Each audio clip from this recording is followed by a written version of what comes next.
So just gonna hop over here, look at the vTuber version, which is fine. Looks fine to me.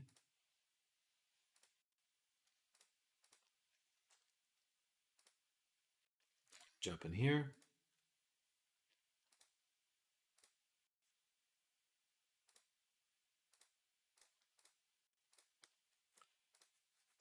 Got the thumbnail. Upload. And we'll dump that right into the textures folder. Right there, right there, right there. And then go to the VRC uploader. Hello, Thorn. Hello. Hello. And then we're going to update character. Rar, I'm a dinosaur. Rar, I'm a dinosaur. So it's like a, what's his name? William Dafoe? No, that's Christopher Walken.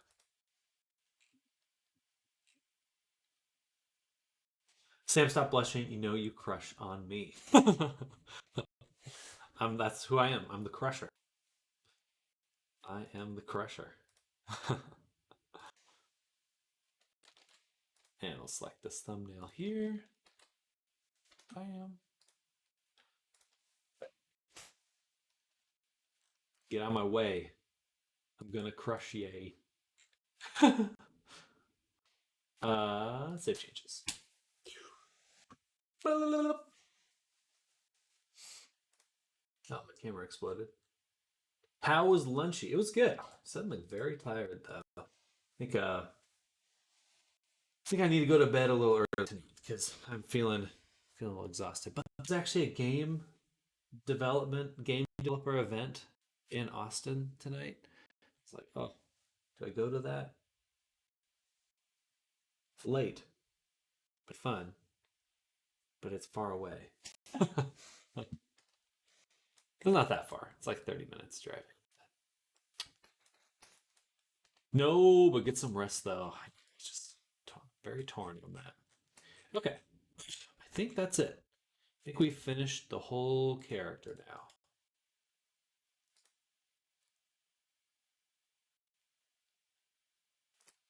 The whole enchilada. Should not be including that or that. Or these. Fine.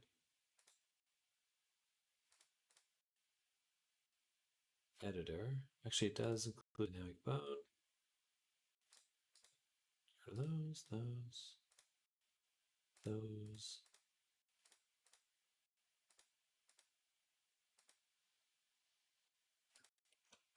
And I guess I'll include all of VSF in there too.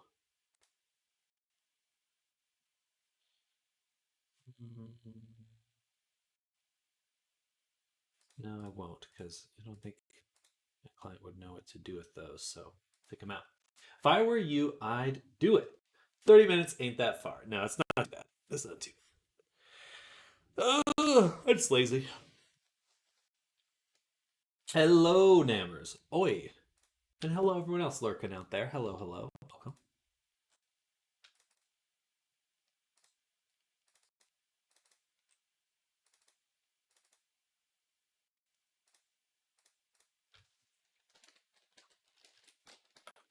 Full package. Meowdy.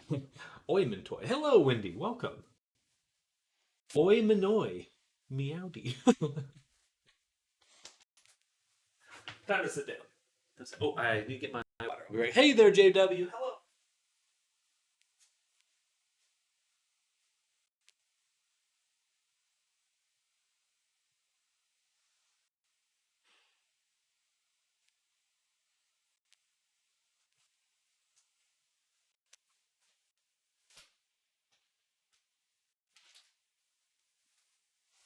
Happy Moo's Day. Hello, Evan, as well. JW, Evan. Moo. Moo's Day. All right. It seems like the internet's doing pretty good. We'll go ahead and upload this. The mesh data transfer for weight painting is driving me crazy. What is going on with it? It's actually a good opportunity for me to answer any questions about it, because I'm going to be wrapping up.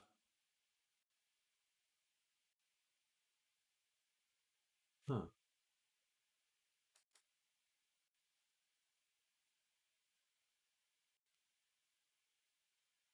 Fascinating. I have access to Gemini and Google Drive now.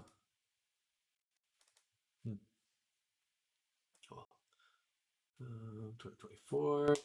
Register. Upload that. I can't figure it out.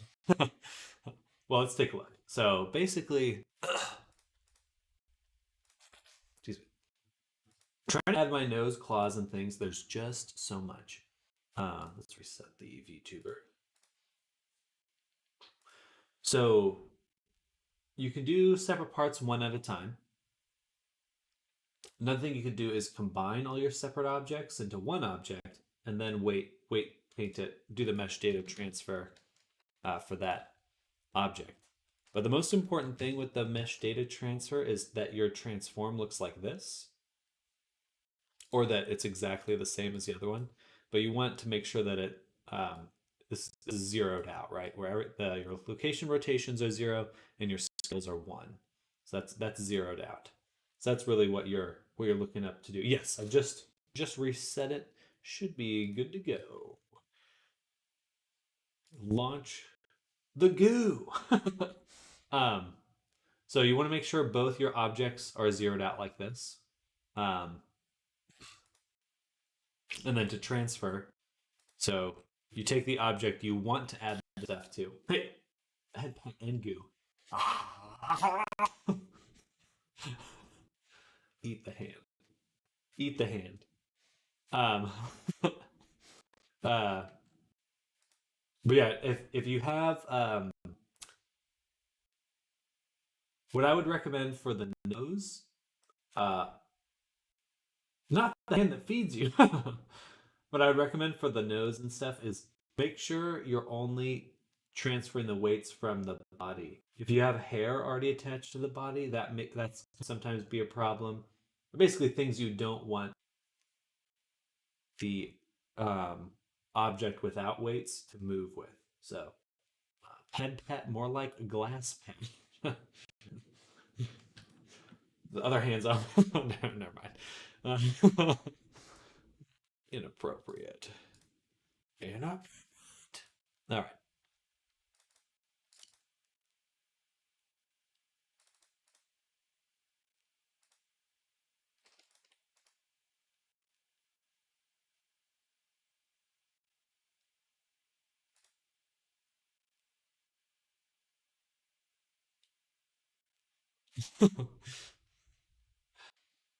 Yeah. Good morning, Sam. Good morning, Fallout. Hello.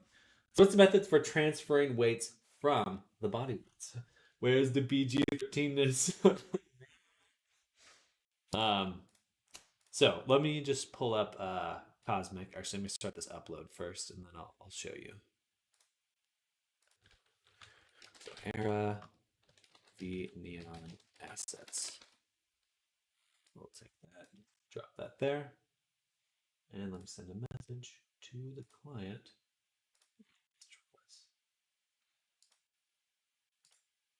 Okay. We'll respond to that later. All right. All versions are done now. They are being uploaded at this moment.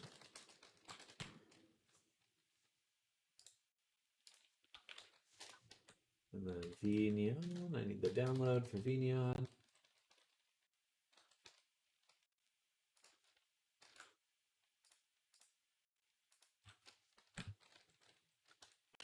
This is the vTubing application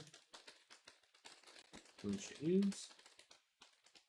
There are some vNeon assets you will need to install before you sleep. There we go. They are good.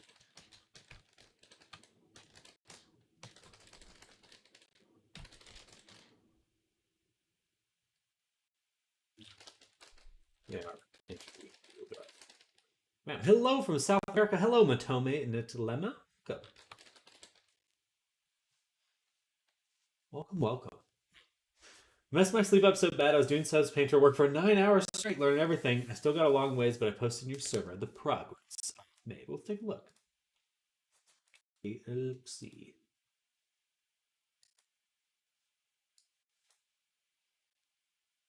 Nice, very cool. Some camo pattern. Like the wood texture you got going. Wood. The wood texture. Very cool. Nice little stitching pattern. That's great. Very good work, Fallout. Very good work.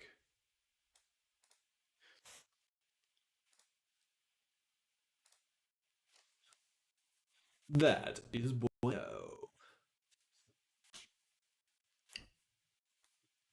But also make sure you get some rest. don't burn yourself out.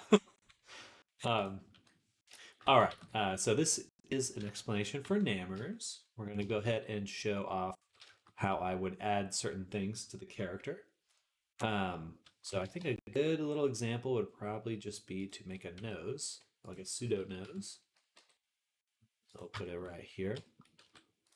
So let's say I have my nose object here. Oh, very clown. Very homestuck now. So the first thing I would do, Nammers, is just to make sure that my transform is zeroed out. So if I want to take the weights from my body, so I'm taking them from the body and I'm transferring them to the nose. That's a terrible color.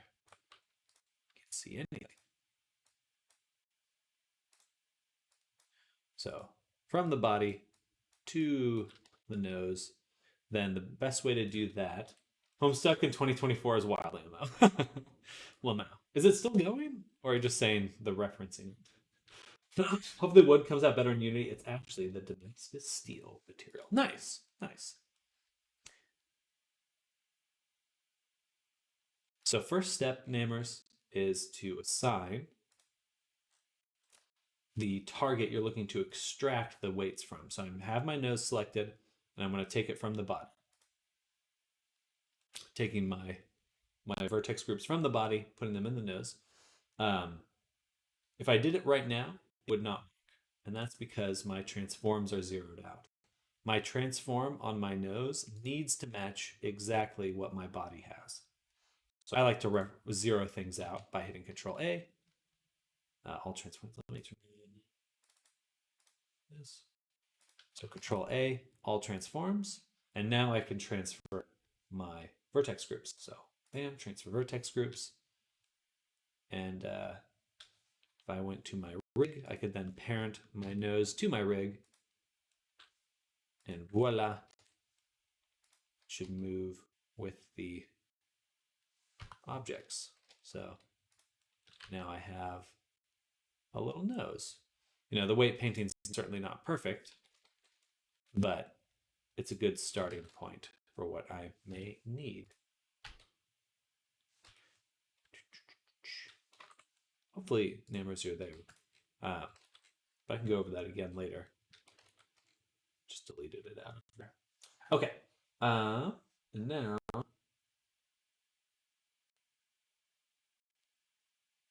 what I'd like to do is we need to switch tasks a little bit.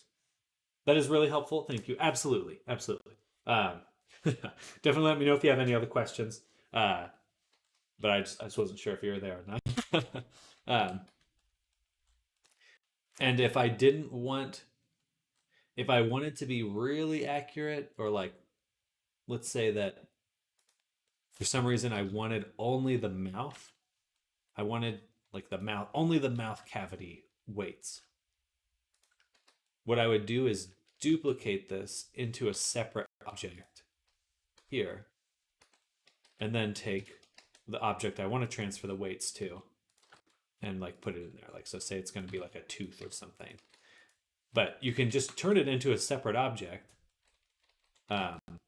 And that's kind of a nice way to work with it, because that you know exactly what you're transferring to your other object. You can just make duplicates of things and extract those things. Hopefully I made a duplicate. That was a duplicate, right?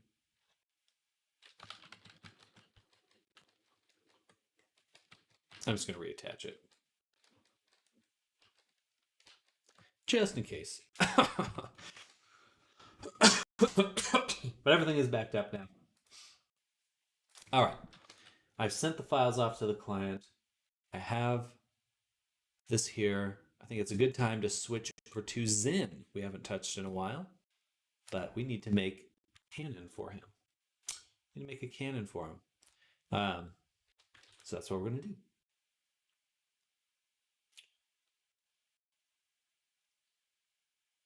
Yeah.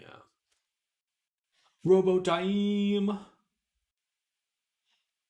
Matome, this dilemma. Is it possible to parent curve to armature? Absolutely. Absolutely.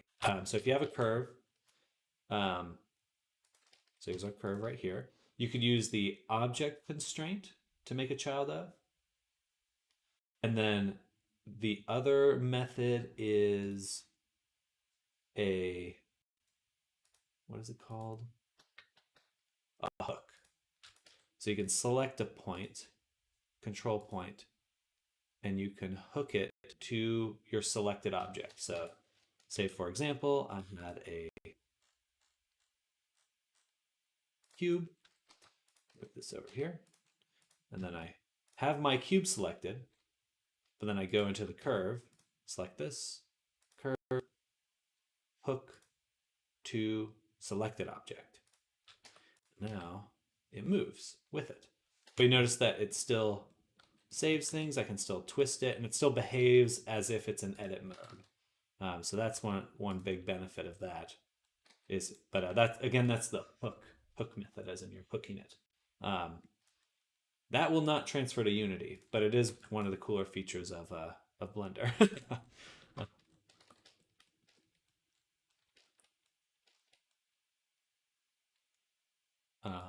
All right, we need an arm cannon, so I'm going to disable him there. Go here. Take out my reference image. Absolutely, absolutely. It's a fun way to work, to be honest. All right, so it looks like the arm cannon just totally goes over everything. So that's going to make it real easy. Real easy. Delete that, add a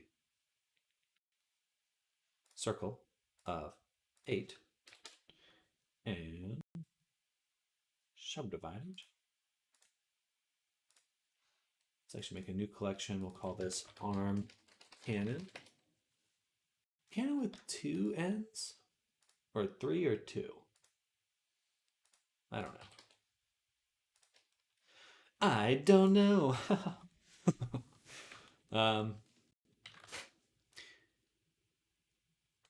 We'll rotate it, a little bit easier to look at.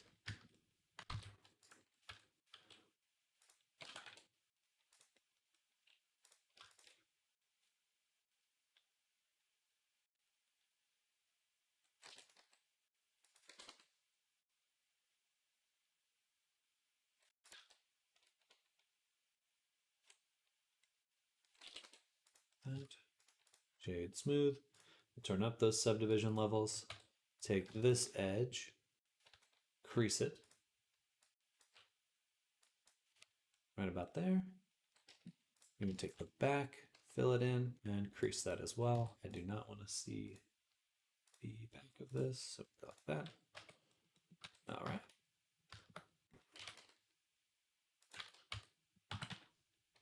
Right about there. And then we'll make a cube.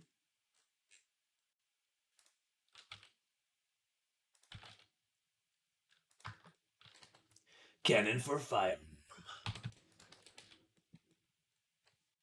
We'll make an empty right here. Take our modifier, hit it with an array, set the array to a object offset. The object is going to be this here, which we'll call this curve, which will change the name to array cannon.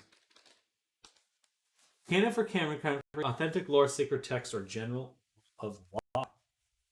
Cannon for iron. Gotcha. Interesting. So it would be 3 ends. I always thought it was really interesting that they're... Oh, my camera's all messed up. There we go. RY20. Now we can take this.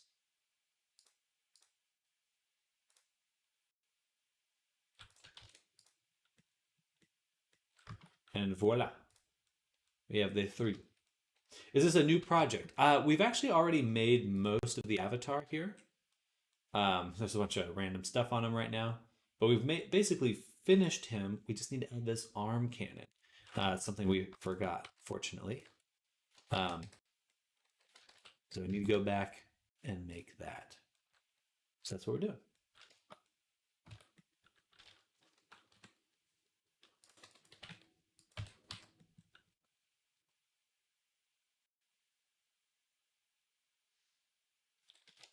And for the cannon, these look pretty straight. Maybe it curves in a little bit here. Like this.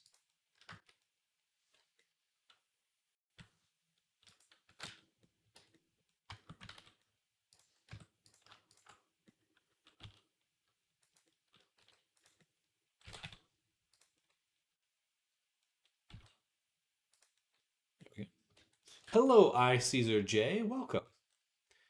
We're making this little arm cannon right now. I'm going to cut this, take the back, delete it. We're going to slap a mirror modifier up top.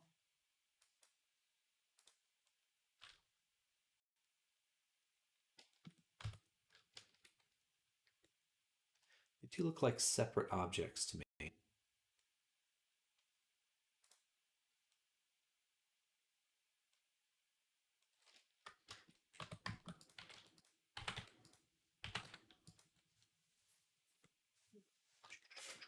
So it's we got these 2 chunks. We got one in the middle, and then a side chunk. Side chunk! So to do that, we'll duplicate this.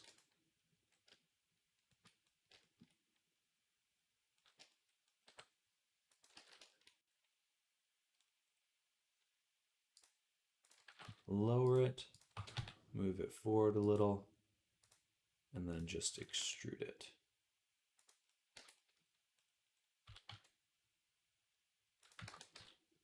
There we go. Then we'll take the back.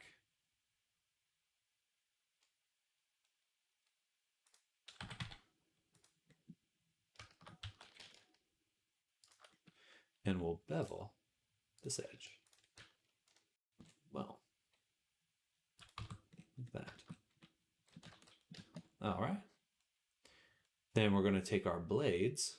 Those should be pretty straightforward. Just take this one and this one, duplicate it, separate it. First things first, you just want to lower this. About the same. And then move these in about the same.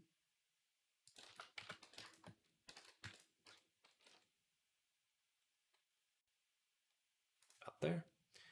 Then we'll take them both, extrude them. Right there. Extrude them again. Dissolve this top edge.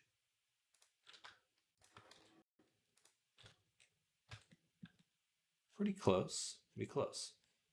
Maybe a little bit shorter.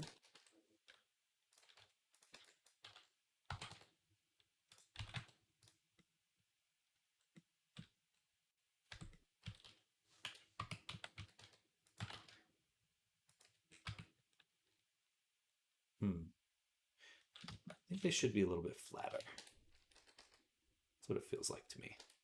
Same with these. Just a little bit squatter. We'll lower them down. There. Okay, that feels a little bit more realistic. Then we're going to make a plane.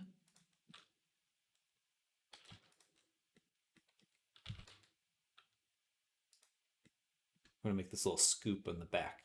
Scoopy. Scoopy doopy doo.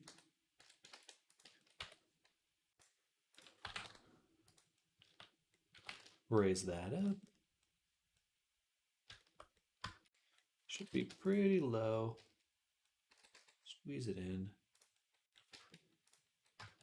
Hello, do you use Rhizome UV for UV editing, or are you doing it all in Blender?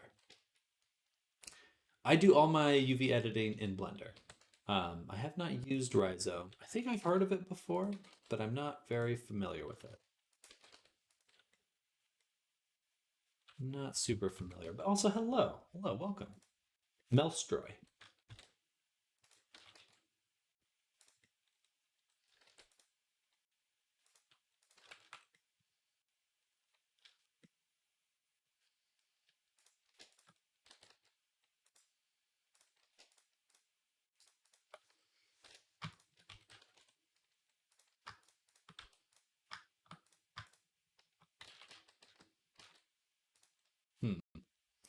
I need to go back, and we'll take this whole edge, except for these, and these. Raise them up. Bam. There we go. Here's the thing that pains me so much. Can I edit without my skeleton pose going back to rest mode? Yes. So if you are editing your character when they, or so here we have our character here. If I wanted to edit my body, okay, I have to go to tool, snap. If I wanted to edit my body while I'm working on it, so let's say in the poses here, I hit tab. It's these buttons right here. So in your rig, you can turn on whether or not you see those changes in edit mode. So those are those buttons right there. Hello, Zuru. Welcome. Welcome, welcome. Also, Melstroy, thank you for the sub. Welcome to the stream. Hello, hello. Thank you. Much appreciated. Hello, is this something new? We're working on Zin, who was a character we worked on a little while ago, but we never finished his arm cannon. So we're going back, finishing that now. And then the other thing you can do is, if you're an AutoRig Pro, you do have the ability to, in your pose tools, apply your pose as a wrist pose. So you could, like I do that with the lips a lot. Like I model my character with the mouth open. After I've rigged everything, I actually close the mouth and I finalize that into the model. For most characters, and then I use the apply pose as rest pose for that. And you can also apply modifiers like they were a subdivision or something. So you can do that with your rig, or you can save them as shape keys. Very useful. Anyway, I could go on. But hello, sir. Welcome. Good afternoon. Or good evening. Evening, afternoon. Whatever time it is for you now.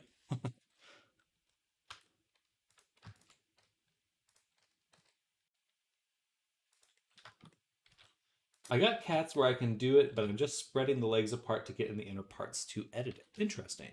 Interesting. A lot of the times I'll model my characters with a wider stance than the final model is actually going to have.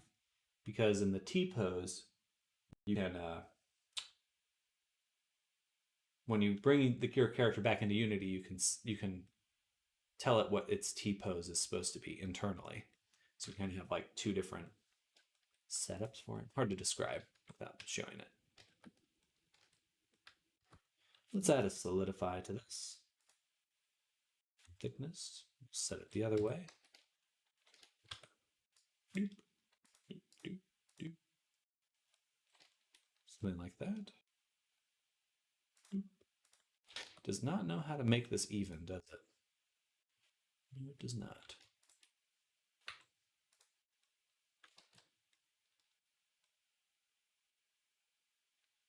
It's 9:40, so evening. Dang. I definitely knew it was evening, but that's late.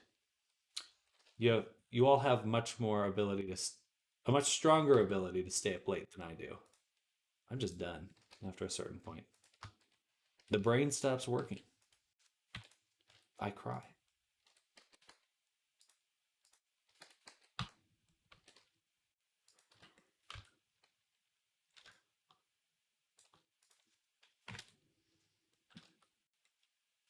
Not a mirror mod. This is going to be this kind of, this little beam right here. Make it a little bit thicker. Just slightly taller. And then I will duplicate it again, separate it again. Take the tip, move it down. Extrude, and it does connect. Something like that.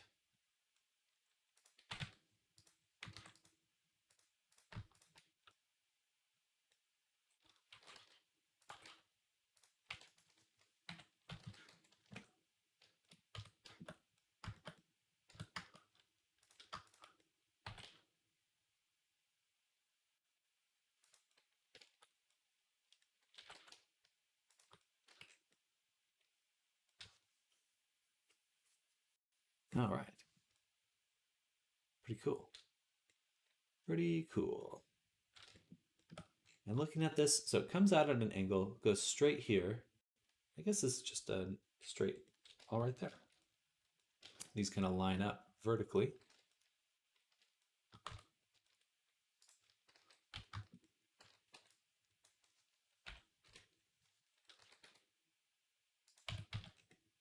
Something like that.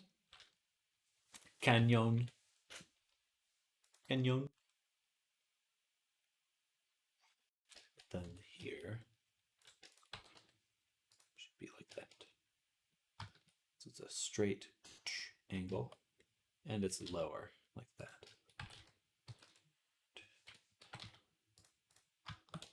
So we'll say edit G-stretch. I should be able to smooth that face out later. Blender Quads. Hello, welcome. Hey, apparently the only Blender streamer on the platform. Let's go. Number 1 on Kick. Number 1. And I've only been streaming for 900 hours. I did mindless IT job this day, so yeah, I'm not that tired, but I remember working in Blender for 10 hours straight every day. It was tiring. It definitely can be. Definitely can be.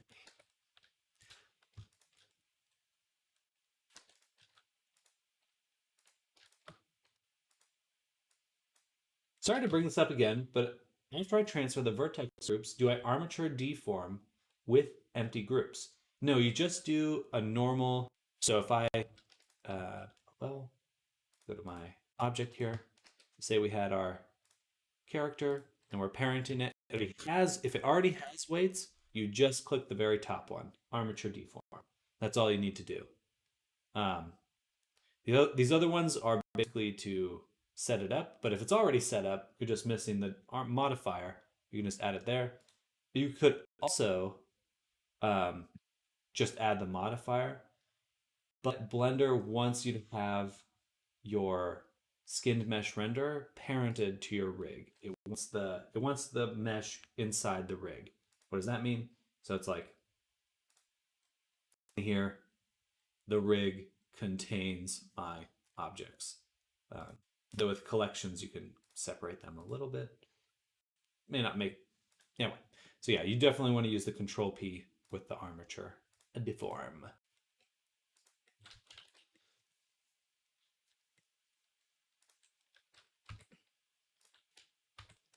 Armature deform.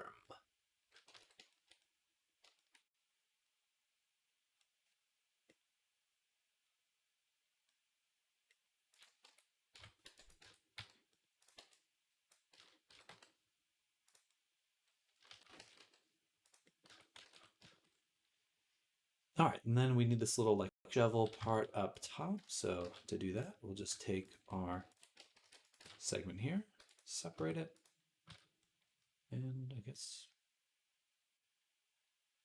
just extrude this.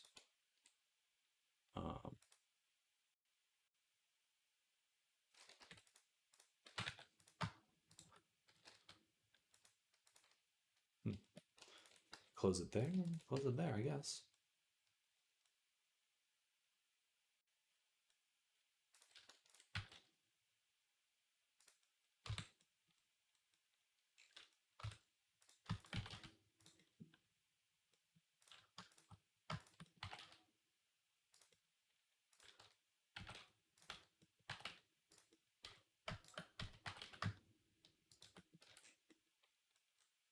All right. Then I'm going to take the back of this little drum here, which we'll make a little bit bigger so everything fits inside the gap here.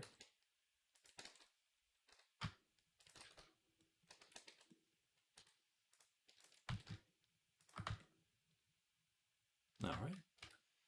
And then on this side, extrude it backwards. About there. Okay.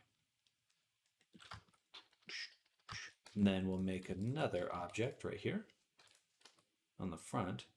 This is going to be our little front piece.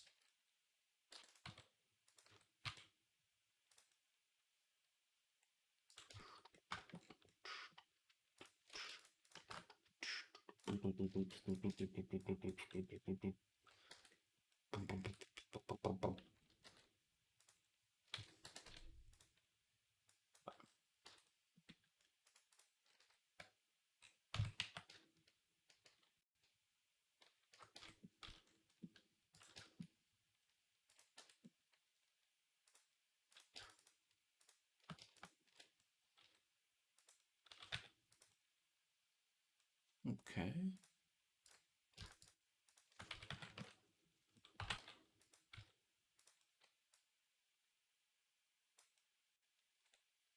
It's way too far. Should be something kind of like that. This edge goes out farther, like so. And we get a little cannon now. We've got a little cannon. Just a little gun.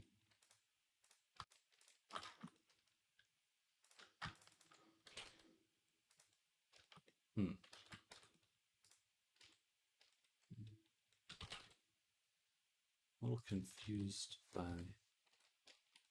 what the? Did I attach it to some? What's going on here? What is that?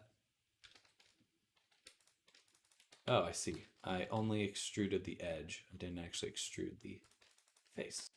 There we go. Awesome. Take this, duplicate, separate as well. And we'll fill that in.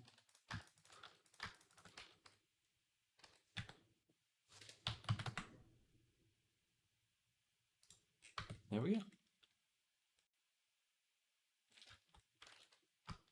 What we just need now is something to fill in this spot right here.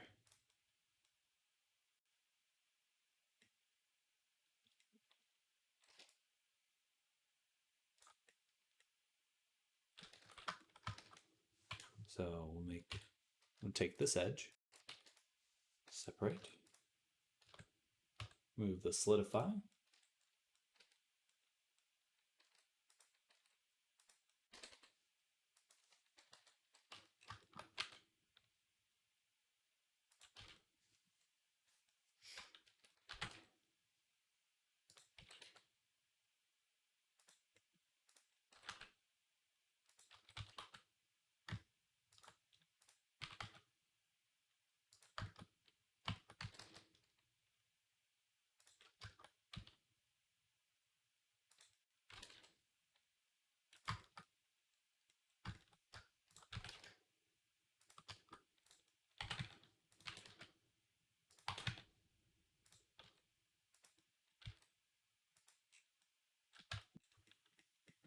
Okay, so now we have something that we can actually begin to retopologize and get set up.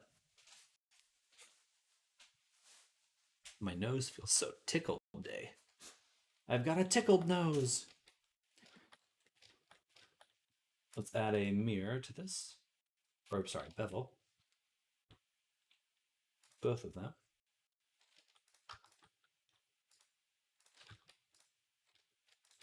And set it to percent. No, just offset. Turn that up, turn this down.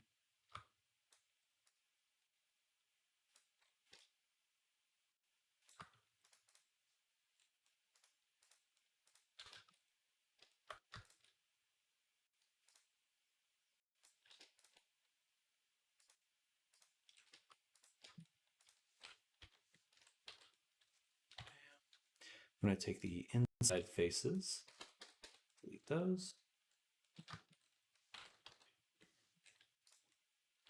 All right.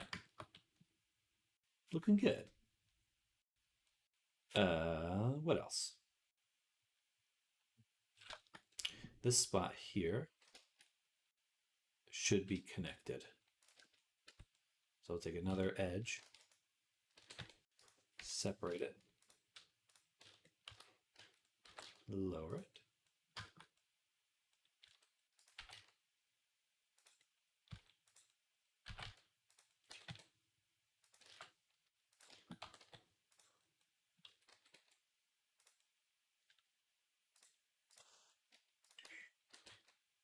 Bam.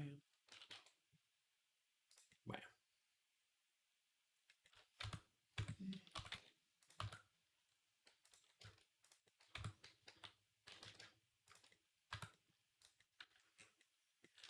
Okay. And then I think a few of these other objects also need that same bevel. This time we'll switch it to percent, switch the limit method to weight so I can control this, where it goes.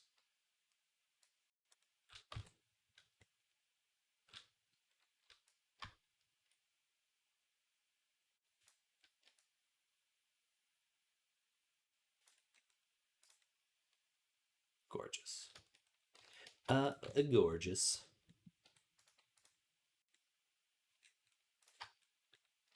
Awesome.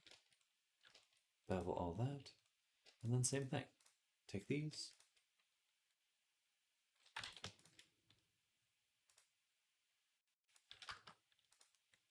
Get some nice, smooth beveling.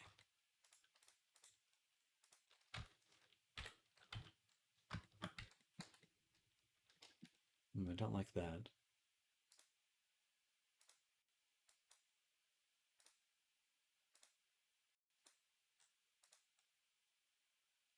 Awesome.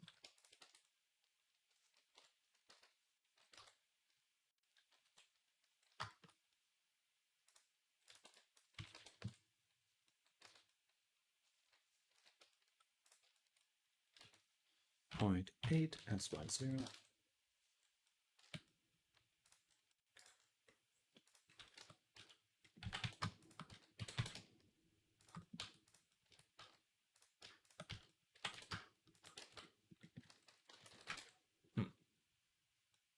It won't straighten. It won't straighten. Ah.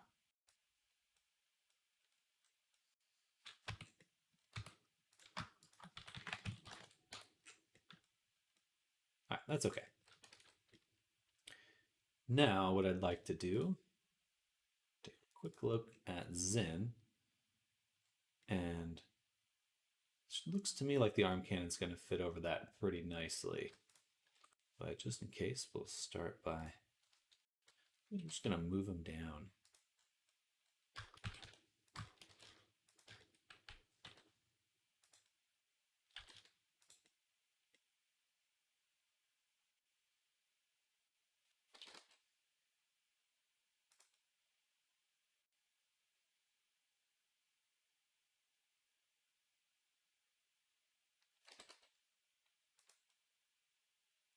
It's going to attach right here, so this chunk will disappear and it'll just be the top. segment.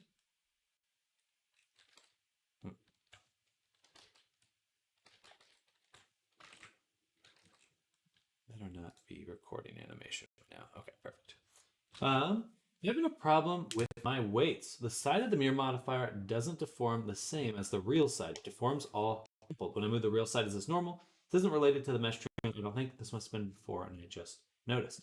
So the order of your mirror modifiers in your armor is important. You want to make sure you're putting your mirror mod before your armature. So if I had a mirror modifier, it should be above um, the armature modifier. And then you just want to ensure that in the sub menu of your mirror modifier, you are mirroring your vertex groups.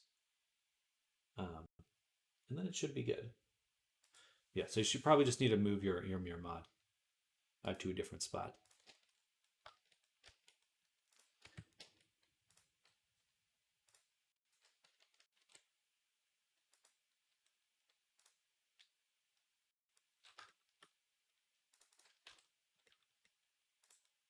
Okay, so there is our cannon.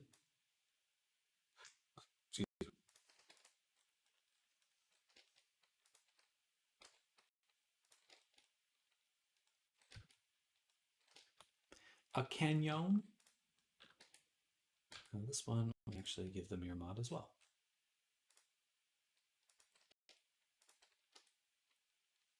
Sent a screenshot. Let's get this situated up above. Boom. We're making a object, like a solid object curve in this way.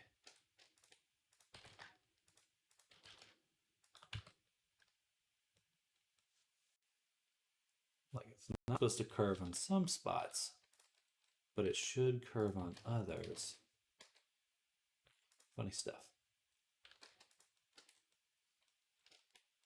Should probably lower some of this a little bit.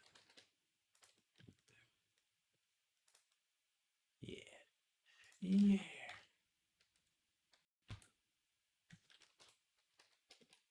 Sorry, 1 second, Nanners.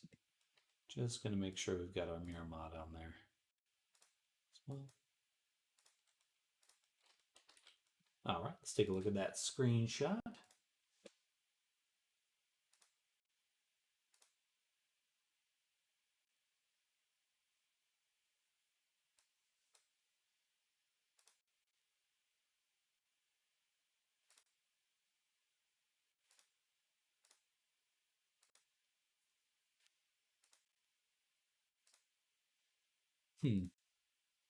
So you're saying that they're not moving the same?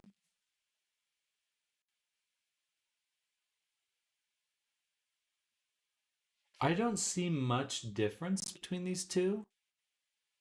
They look pretty similar to me. Oh,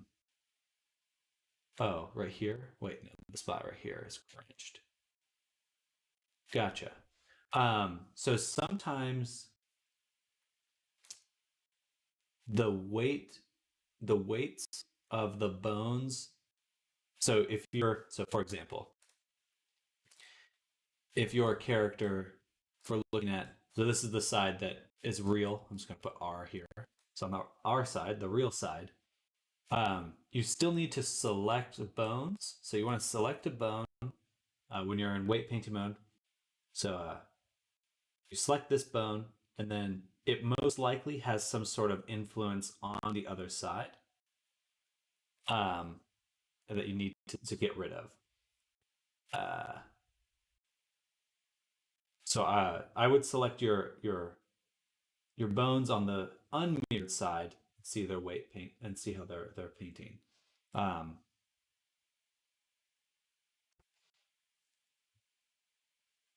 sometimes these can have influence on your real side as well. So that's the bones on your mirrored side can affect your real side.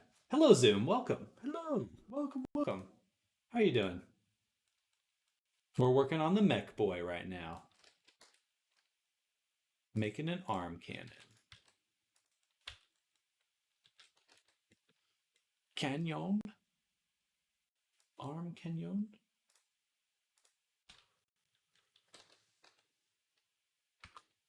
All right, so I'm gonna make some new materials for this. Should not have gotten rid of my reference just yet. I always do that. Checked out all using the gradient weight paint tool. Gotcha. And is the order of your modifiers correct? Do you have your mirror modifier above your... you do. You definitely do. Otherwise, those screenshots wouldn't work.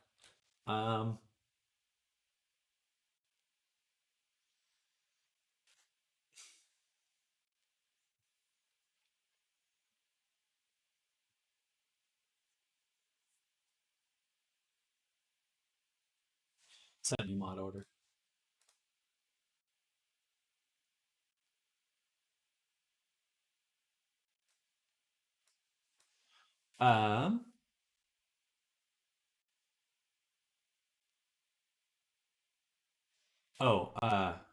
In your rig, you want to make sure you have preserve volume off. This probably is not the issue, but I'm just noticing it. I would make sure you have preserve volume off because Unity does not preserve the volume of your mesh. So if you'll want to keep it off so you know what it one-to-one looks like between Blender and Unity.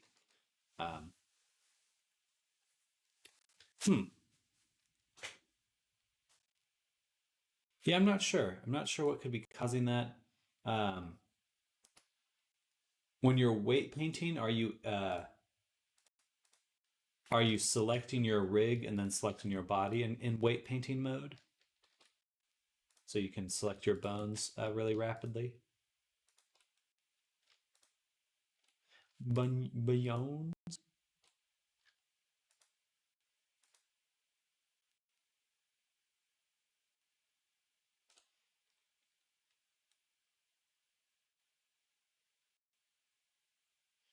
Another thing that could have happened is you may have, so for example, when I'm in here, following tutorial vid and your stream, you weight painted gesture. Gotcha.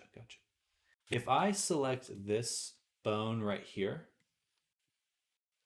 so this bone doesn't have any weight, which is why it's pink, but it's it's part of the control rig. But one thing that's weird is if I click, I actually can create a vertex group for this bone that shouldn't actually have influence. This bone shouldn't have influence on my rig, but I can accidentally give it that influence. Usually this won't matter in Auto Rig Pro because those bones, these control bones, have deform off. But potentially you could have a group that is influencing it and not in a mirrored way, because that is weird that you only see it on one side. You would expect to see it on both. So potentially there's a bone that accidentally has weight on things when it should not. And it's not mirrored. It's not a mirrored bone. So what I would look for is if I make this group right now, you can see I made it C foot. When you're going through your character, so that is what could happen. Potentially it's not what happens, but it's not what's happened. I've actually weighted some random bone many a time, but that's a potential option. It's a potential option. So maybe go through your list of vertex groups and just see if there's any that are not mirrored. So you're looking for an unmirrored group that might have influence on your character. On your character. Could it be my jiggle bone?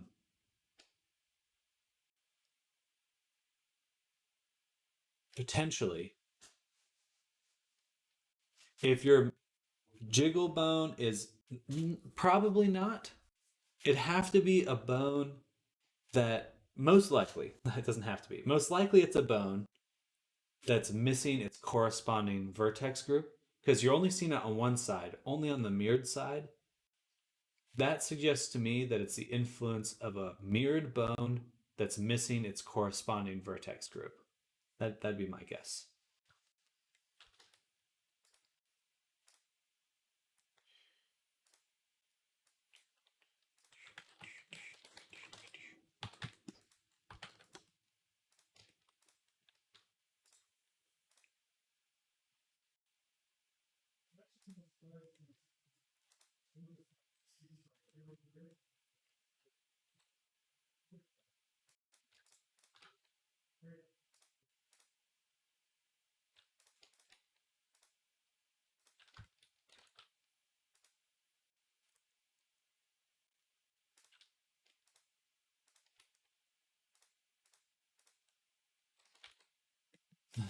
Got to go through all my bones now, don't I? I would recommend going it through in the vertex group tab.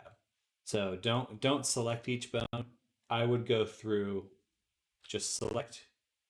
The fastest way to go to review all your bones is just select your mesh, go into weight paint mode, and just toggle through till you find something that looks like it's influencing your mesh in that area.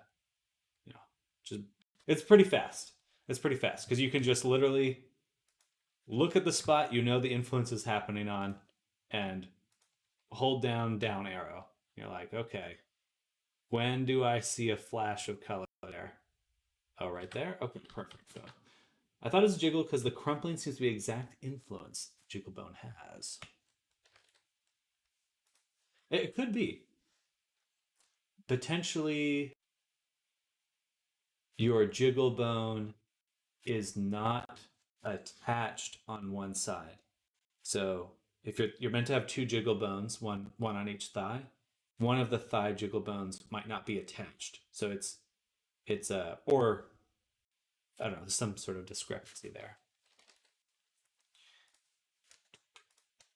Worst case scenario, you're looking to send me the mesh and I can, or the blend file, and I'll hop in and just poke around, see what I can find.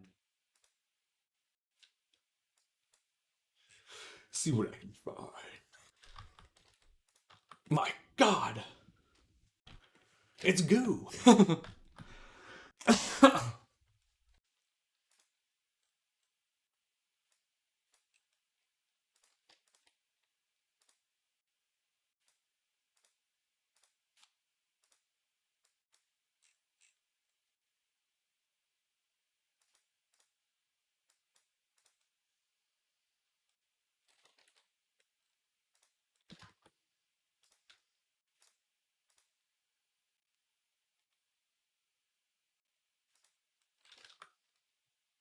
Okay, so now we've added color to all the spots.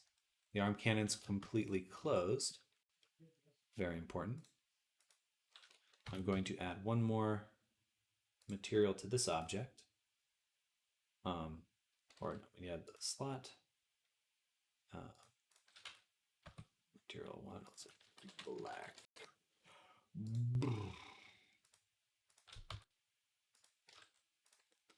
we go. Okay, now it's time to retopo. So I'll make a plane.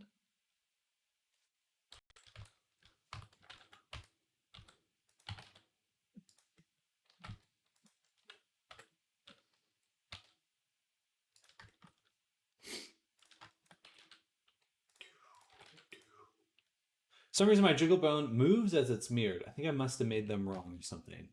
A quick, oh yeah, go right ahead, and I can show you some of my secrets. My secrets.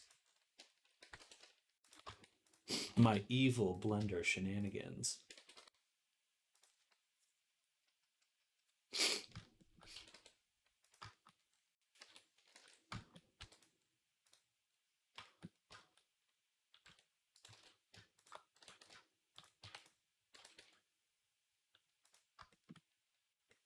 Perfect. Let's take a look. Little Dame. To go 2024 stream.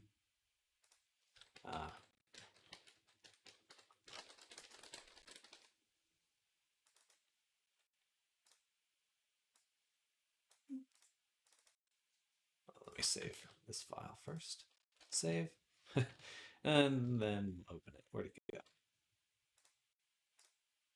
Oh, it's gone. Physics time.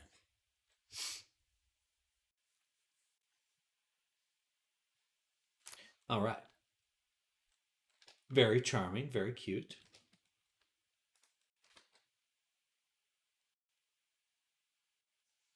Yeah, so I can definitely see that crumpling there. Okay, yeah, so I think it's basically my first, okay, yeah. So you can see that what am I saying? Fizzbone moves there, Fizzbone moves there, but it's got to be extra influence. So open. Yes. Okay. So what do I have selected right now? Thigh.l. You shouldn't see it on both sides.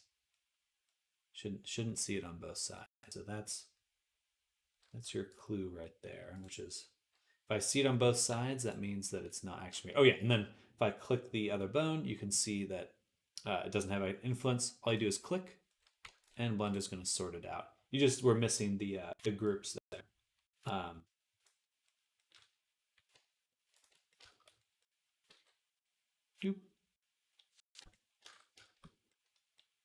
Yeah, so you had the bones. They were attached correctly, but Blender wasn't making. Sometimes it'll automatically make the correct group, but if you add the bone after you weight paint it, after you've initially created all the weight paints, then when you make this group for your new bone, it usually only makes that group for that first bone. So just the left side, just the right side, or sorry, just the left side, and then you have to manually create it for the right side.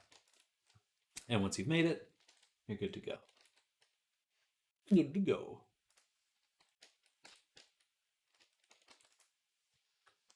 Bam. In that case, my weight paint mode had symmetry on. Is that because my weight paint mode has symmetry on? Thank you. Absolutely.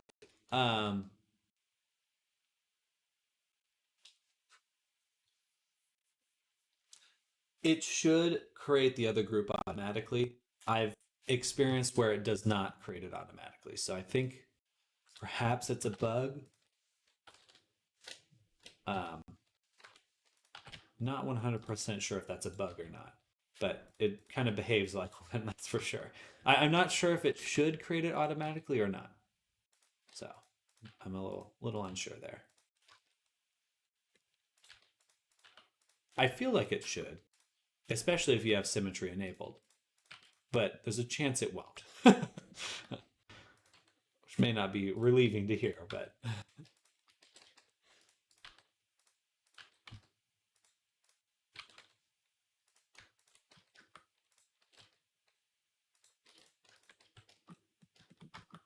I'm so relieved. Actually, good, good. I'm happy to help there because, yeah, those kinds of problems in weight painting, no fun, fun at all. At least now I know. Now you know the pain, the pain, the bees, Justin. They sting.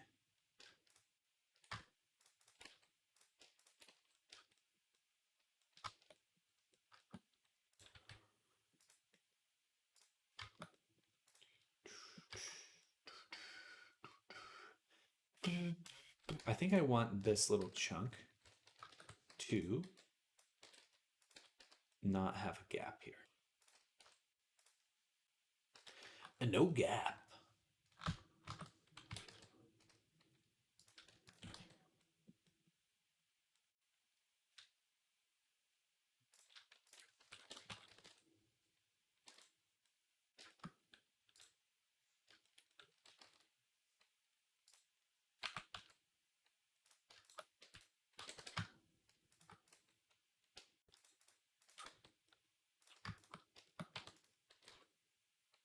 Bam.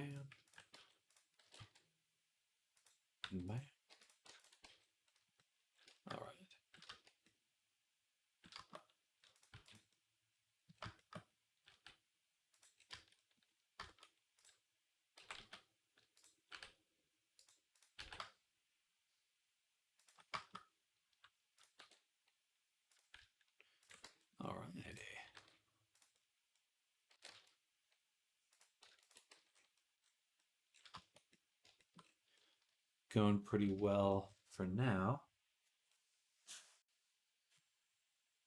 Let's make a circle of 16.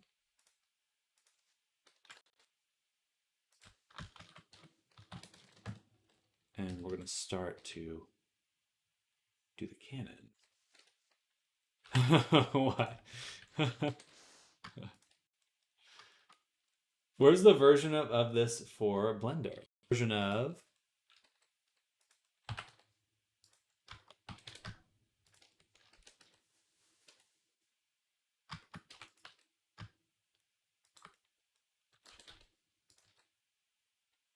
the emote law. You're not wrong. Yeah, that would be worth having. It's already etched its mark on my face. The pain, years and years of pain working with Blender.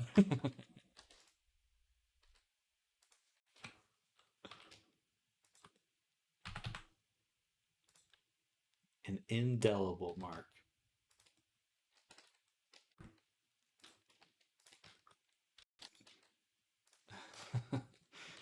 It's emoting on my soul.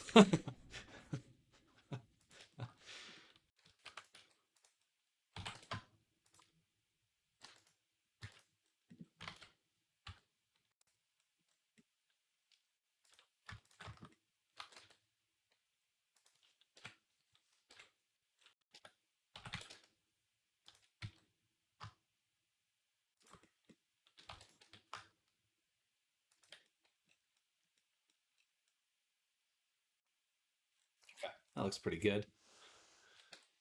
Excuse me.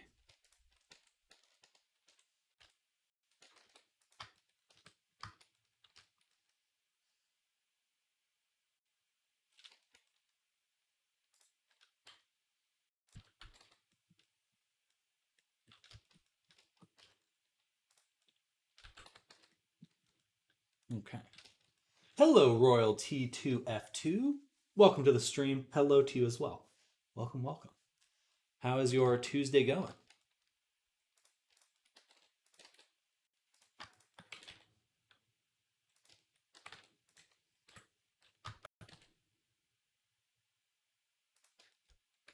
Oh, actually, need to look at the ref one more time.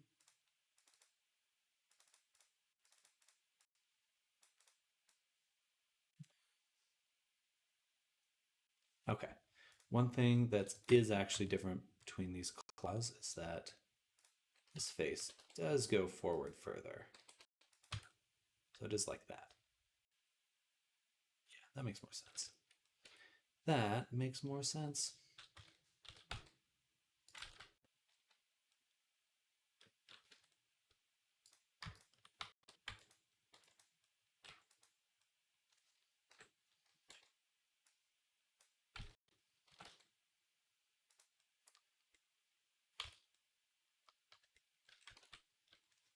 Going pretty good, though it's been a minute since I stopped, so I came to see what you're working on. Well, I appreciate you coming by. We finished quite a bit of work. There was an avatar, this guy, Era, who we just finished recently, today actually. We made a VTuber for him. We made a VR chat avatar. I made a Quest version. And now we're kind of revisiting our mech dragon character, this guy right here. And we're making his arm cannon because we forgot to make that. So we're going back and making that. I blame Chan. I'm totally kidding when I say that.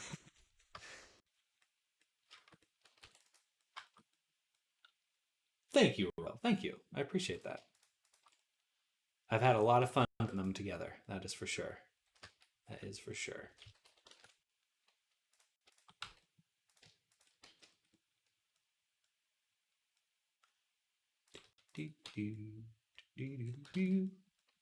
Yeah, right now we're working on this big old cannon thing. Should go quick. I've already got most of it retopologized. It's a relatively simple object. I just forgot it. Oh, someone hit me with a banana.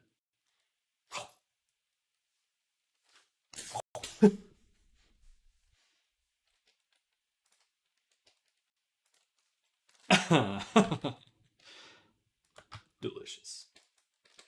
Banana. Banana.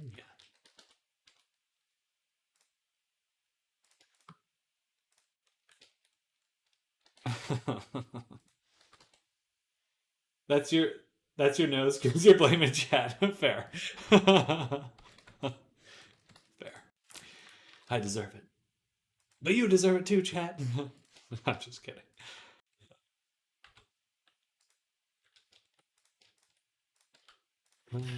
Hey.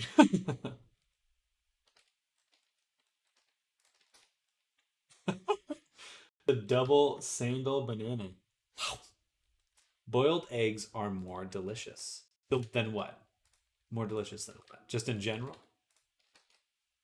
I like devil's egg. Devil's. Oh my gosh, devil's egg. Let me say that. It just bounced off. Boy, get out of here, bucket. I'm invincible. I'm invincible.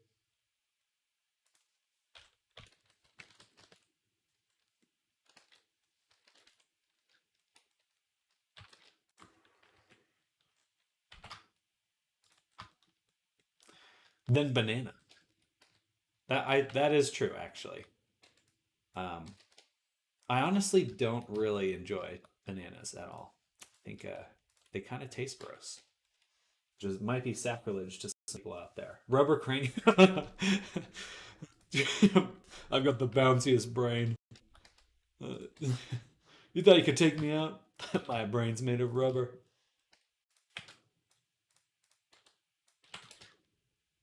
For whatever reason, the individual taste of cooked egg white and yolk tastes awful to me. Yeah. For me, it's got to be like a uh, over easy, sunny side up, that kind of thing, where the yolk isn't fully cooked.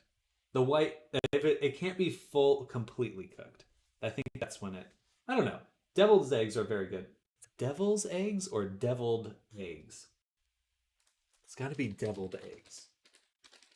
Yeah. Deviled eggs are very good.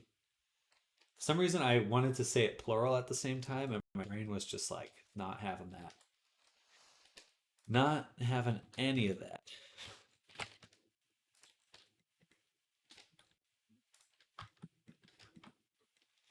Yeah, I'm weirdly not a fan. Get out of here. You're banned from my chat. No, I'm just kidding. I need to start thinking of weird bans for people. Hello, how's your hammer hanging? You've been Polygon professional. Hello, Funkadeus. Welcome back. Welcome back. It's going well. My my hammer's hanging. I'm feeling hammered.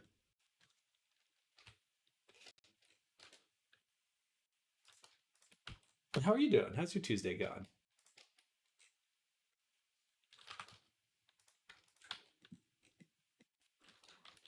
I don't like that I dislike any food, to be honest. I want to like all foods. That's a good goal to have. I do think that there are some people who just adamantly refuse certain kinds of food, just like out of like for no reason. They just don't even want to try it. It's like, okay, you can't dislike something if you haven't tried it. That's just not how it works. You gotta know. I'm more of a fan of scrambled or boiled eggs, though I do like a good fried egg on a burger. Yeah, it's so good. Yeah, it's making me hungry again.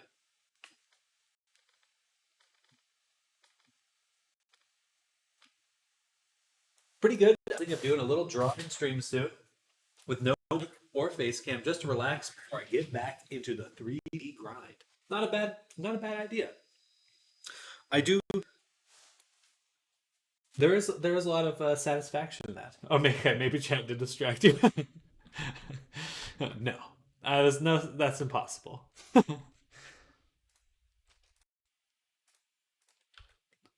Impossible. I'm just. It's impossible to distract me. That's all I'll say. I've got a mind like a steel trap.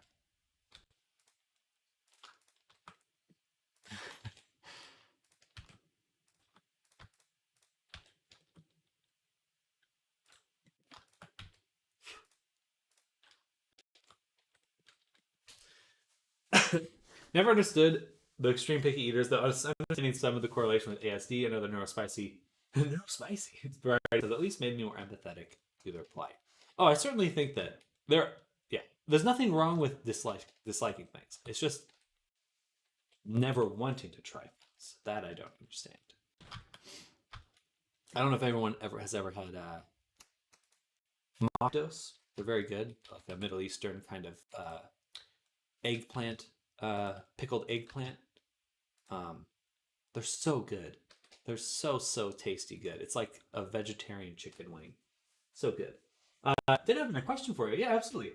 Feel free to let me know if I should bug you now or just go ask Google. No, I totally am open to answering questions right now. The kind, goofy, and creative blender wizard. Blender.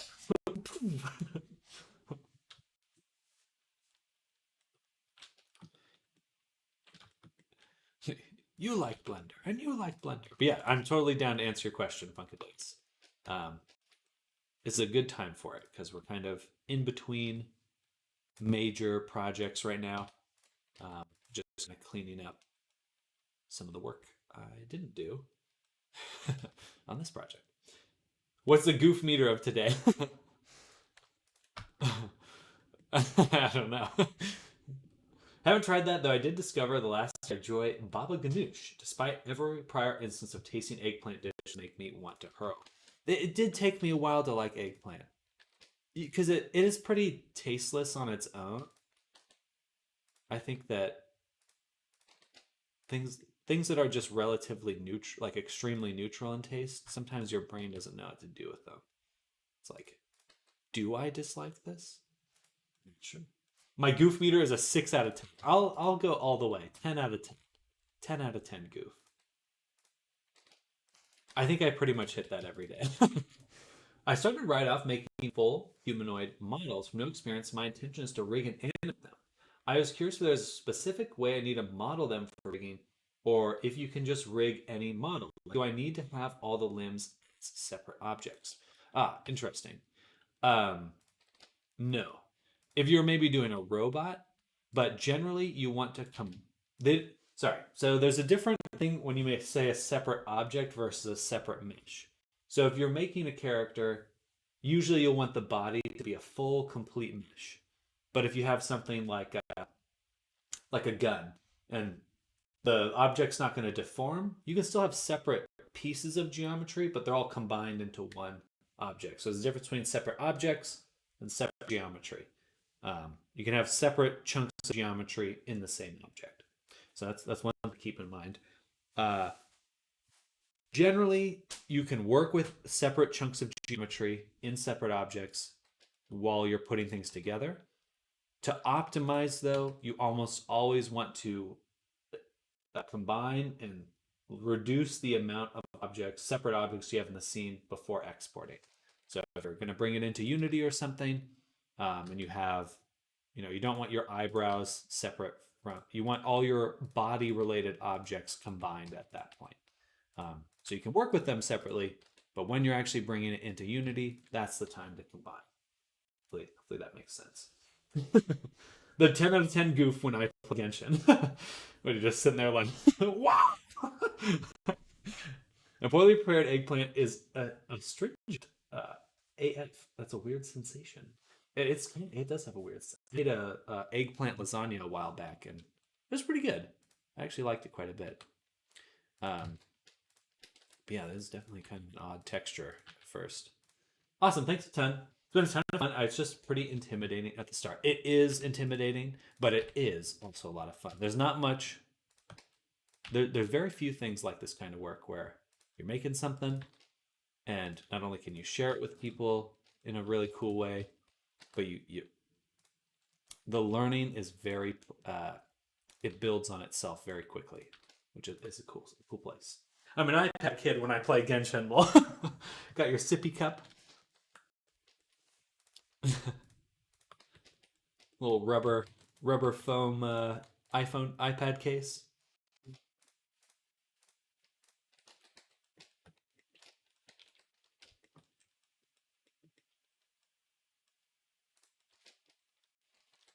Boop. Boop.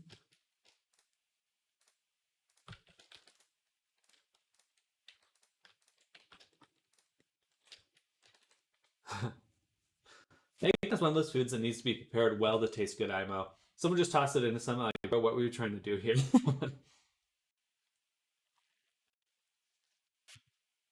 I got my body pillow and I'm good to go.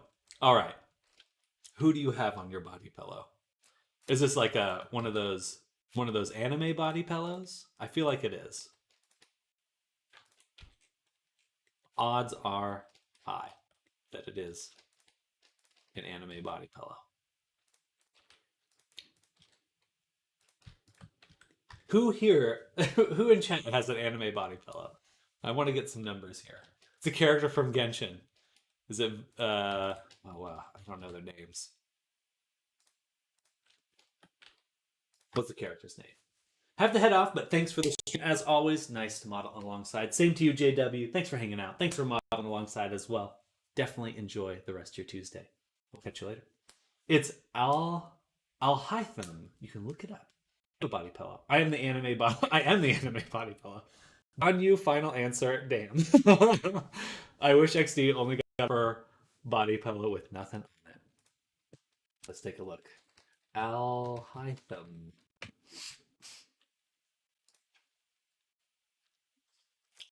All right. I see it. Is it this body pillow here? That's a cool drawing. I can't scroll any further on Google Images. And is Ganyu another character? Oh, charming. Looks like another Genshin character. It's gotta be. Oh, it's beautiful.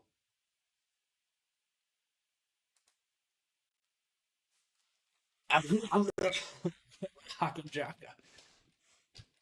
Well, I respect you, namers. You are the body pillow.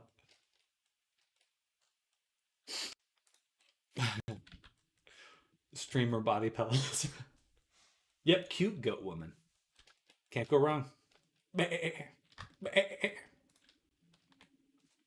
was making a joke with my brother yesterday about like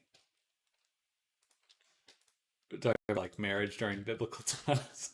Something like, what did I say? It's like, women were treated as property back in that day and age. It's like hard to tell you. Anyway, I can't actually repeat that joke. It's bad. It's a good place for a bunch of Substance Painter materials. So if you have a Substance Painter account, there is something called Substance Source, or if you have a Substance 3D account. So there's they changed the name of it. It's now Adobe Substance 3D Assets, and you can go in here, see all assets, and they have materials, and so you can choose either format right there. I have a bunch, because I've had the subscription for so long, I have a bunch of points to get these. I can't remember if they cost money. Oh yeah, I have 1,018 downloads available that come with my subscription. So I have a lot to go through if I really want it. But there's tons of stuff in here. Definitely recommend checking it out. And they actually, Substance just announced that they're coming out with a new Blender add-on, which is super cool. So you can actually use Substance materials directly in Blender soon. Very cool stuff. I'm very excited by that.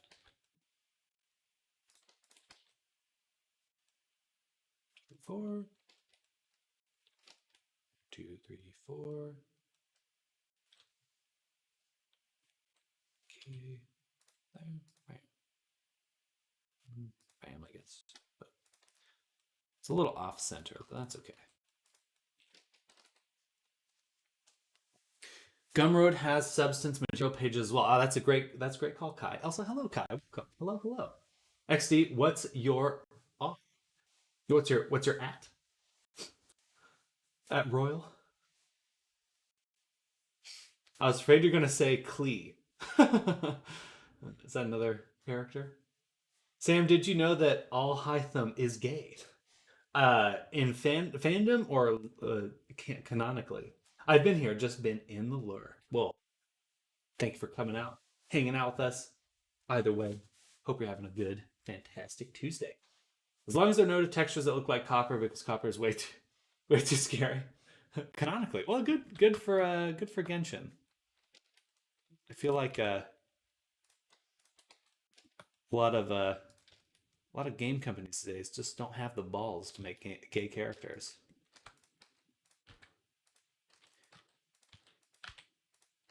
We need more LGBT. Yo, Rare Lurker W, welcome to Sentience. Aw.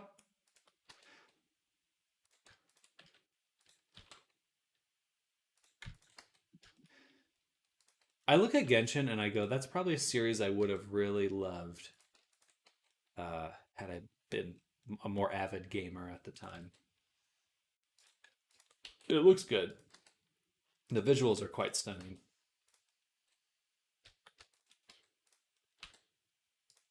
I'm still really impressed with just how stylized they were able to make that game.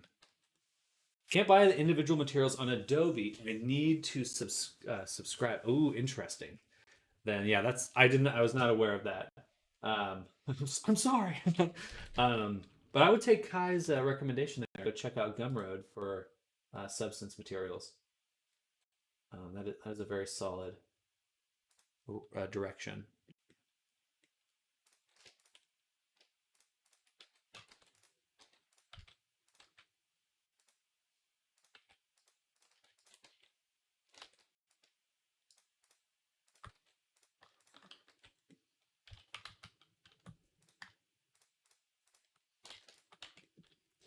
Stop for a bit.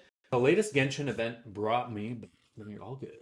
Many queer characters in Genshin. Okay, interesting. I definitely see a lot of people salivating over Vanitas? No. Starts with a V. The Twink. I guess that's anime. They're all twinks. How much do you normally win for a commission? Or is it more like you sort out the price based on how complex the request is? It's a good question. My usual from scratch avatar price is from the ground up all the way into VChat is about $1,000. And generally, if they push the cost, generally I increase the cost based on complexity for sure. So usually includes one outfit, but if they need an outfit with specific things that do with specific features, it can pretty quickly become something that I need to quote extra for. I'm getting into the line of work here. I recommend it. I think it's a very fantastic place to be, and twinks are amazing. Got to set the goals high. Goals high. Anime twinks. But yeah, VR chat as a platform is fantastic, and I think it will only continue to grow. So if you're looking to do it professionally, definitely take a look at what's going on, because Gumroad just allowed people to do collaborations to split profits on products between different creators, and I think with where VR chat's at, that will probably be one of the more electrifying I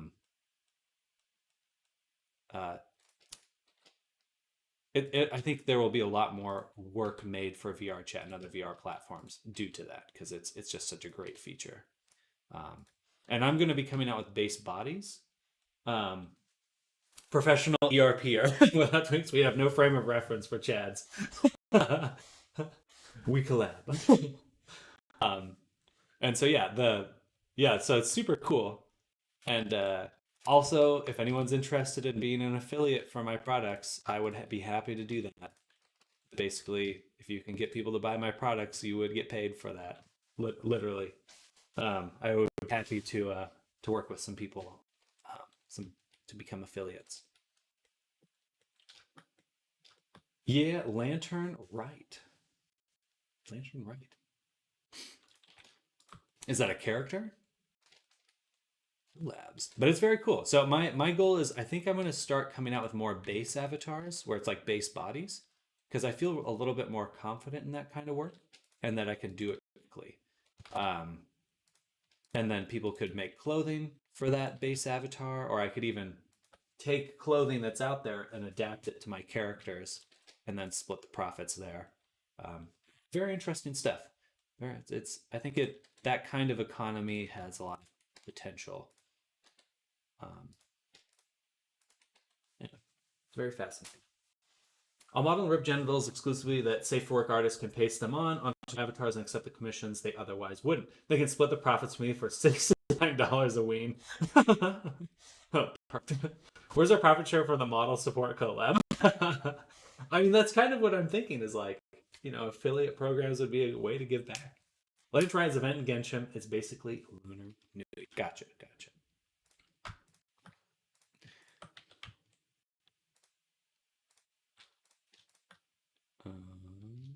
Boom. Boom. Man, the bottom of this one's really odd.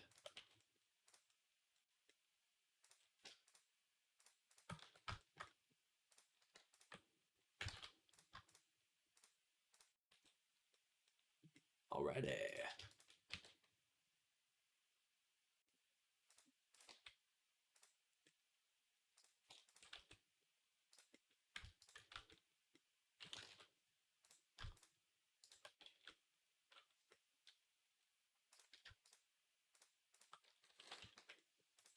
Did I mess this up?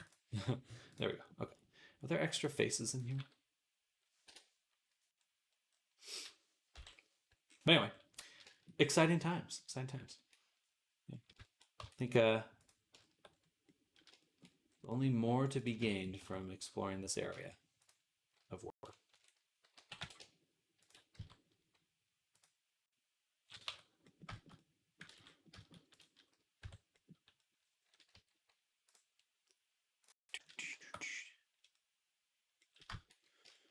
Okay, almost there. I'm getting so fast at retopology now.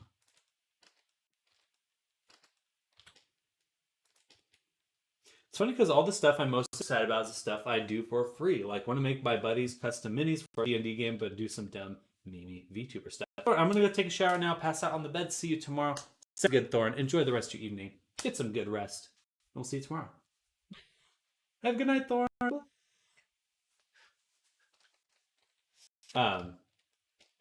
I have found that usually the things people enjoy the most are the things that I did in the most casual way. A lot of the things I really got like spend a lot of time like trying to make perfect or trying to like impress people with don't really add up or the but then I like the spell book that I made.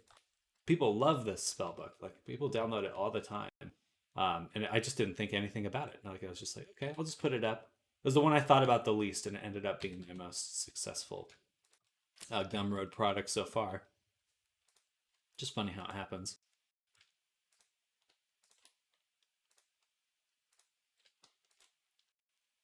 A staff would be a great success too. Not a bad call at all. I will have to actually just ask you all more often what kind of products you would be interested in because so many times I'm like, man, I wonder if this will be popular, and then I go like, oh yeah, I literally have people I can ask.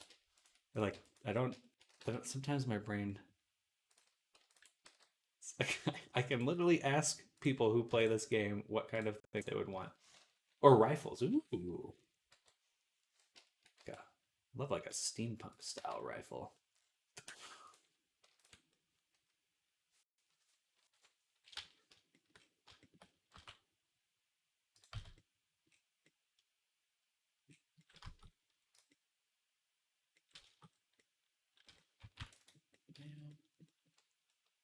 All right, that looks good. You can make your stuff for avatars that get used a lot, the free bases and such. Oh, I see what you mean. Combine it with avatars. Yeah, that's not a bad way to go, especially with the collaborate stuff. Seems be like the smart move.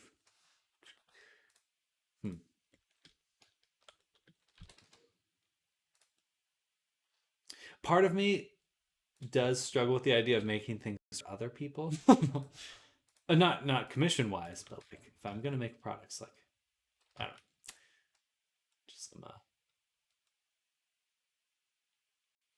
some goof. I could serve as a poll to get them to want your as a poll. It could serve as a poll. Gotcha. I see you mean. For some reason, I thought you said I could.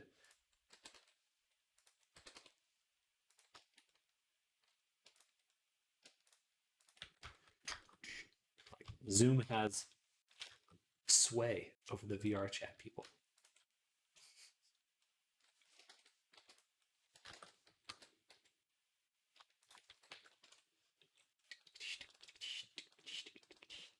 Keep telling myself I'm going to actually put out a base at some point. I even commissioned a sketch for something I wanted to put out there for free, but getting around to it is hard enough. Actually, finishing is not impossible outside of small custom things I've done for friends. Bases are hard because your instinct is to like try to make them super fully featured. Like, oh, like I see other base avatars and it's like, oh, I have to have as many features as that one. And it's like, I think it's a little deceptive because that avatar could have been out for like 2 or 3 years and people have already dumped a lot of work into it. And it's just hard to gauge how much work I should be doing to match whatever I see someone else doing. So I relate to that. It's snobby about what art means to me, so I can see myself bashing my head against the wall, interacting with some clients. I have no problem working with clients. Definitely, I do get the odd random request of like, make me a free avatar.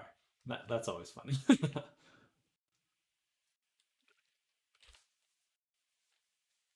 Hello, Chavalaski. Welcome back. Hello, good to see you. Then again, I'm more interested in more personalized. Problem with the base avies that you mainly need luck on your side. Very true. Very true. It's either most people I know when I hear talk about buying base avatars, they're like, "Oh, I'm going to edit this one. I have 116 points. Give me free avi. Give me Amogus. I want my sexy Amogus avatar. All jiggle. Most sus."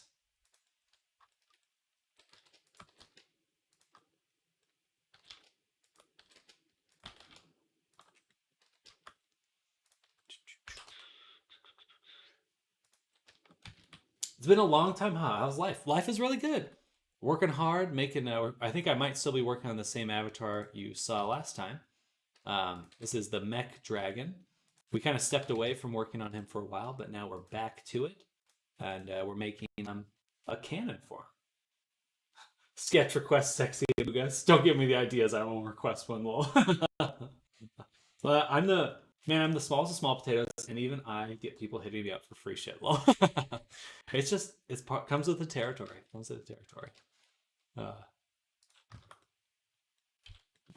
It is funny though. There's a lot of funny things that have developed in that kind of interaction. Cool, I remember it. Well, good. And I'll show off the character we did finish recently. So I think between the last time we saw each other, Chava, we modeled and finished this guy here. He came out really cool. He's got like kind of like an alien cosmic guy. Looks pretty cool. So we finished him. That's the only avatar I'll make for free is caked up Amogus. Awugus. Because you go, Awugus. Definitely need to get over that hurdle of making every step perfect while modeling. I kind of end up roadblocking myself with models, so I try to do things almost exactly to the tutorials I follow. It is, with tutorials, especially in the learning thing, it's like, it's a balance between like doing what you want versus making sure you're going at a pace where you can finish the thing and you're not overwhelming yourself with work. It can be a struggle though, for sure.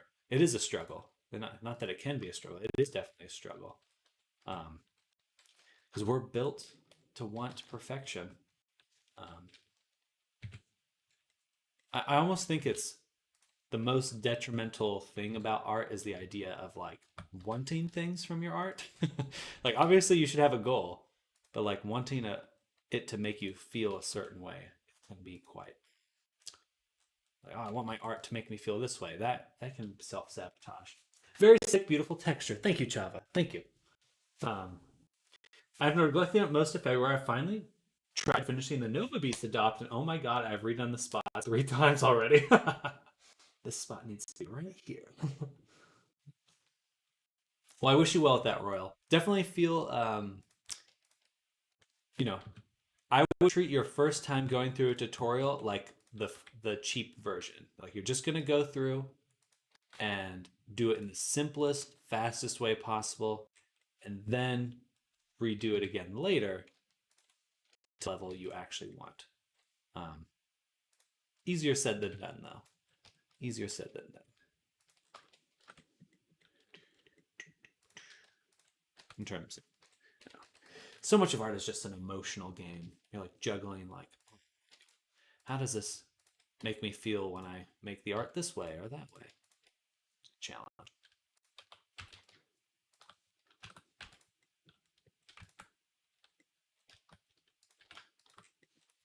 All right, almost there with our arm cannon.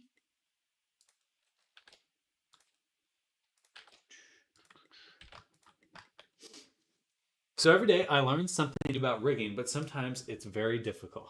It can be. It can be. It's very technical sometimes. Most of the time. But that's good. I'm glad to hear you're sinking time into it and learning it, Chava.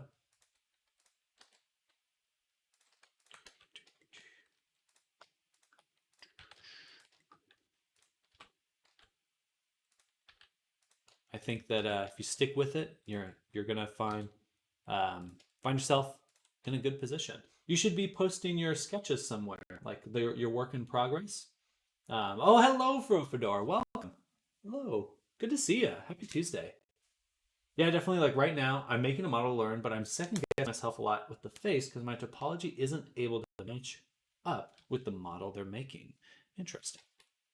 Yeah, face topology is kind of its own challenge because you have to make loops for it that deform well, and how to integrate those loops into the stuff you're making, that can be a challenge. Oh, that's good. In Discord, you're welcome to share it in Discord. Absolutely. If you'd like to share it in my Discord, go right ahead. And definitely consider joining like something like Blender Artists, sharing your work, sharing your growth. It's a great people to get you interested in stuff. So what are you doing to make this low poly over the high poly? I have my, oops. It's my low poly right here. So you can see it's decently lower poly. It's not like a crazy difference, but it's mostly the bevels here that make this the high poly one. So I want these nice beveled edges, and I don't want to have a bevel on my low poly. So that's the main difference there. Just making sure we got our polys look good.